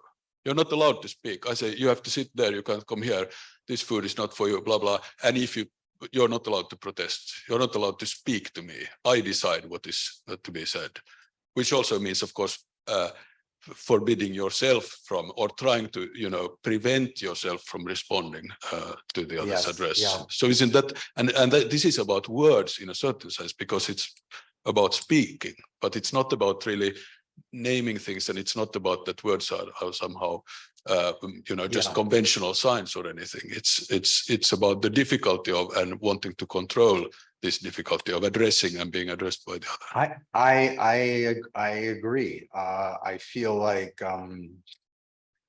but I don't even know if this is a proper response, but I feel like there is something obscure and wonderful about, you said, forgiveness, about acknowledgement, that seems not to be governed by mechanical regularities, that is kind of miraculous. And I don't know, yeah, you guys just gave a thing on love, so I don't want to say lovely, but there's something wonderful about it. But, and I don't want to say that doesn't exist. It's just that that's not what I was talking about. I guess I don't know the, I want, it sounds so adolescent, but I kind of want more. I want passion, loss of like, I mean, I've learned from Bergson that we have to get back before humanity because humanity is too organized. And so like, there are all sorts of ways I feel like talking that are different from that, but I don't, it's not, you know, it's not like that's not the case about human interactions. I'm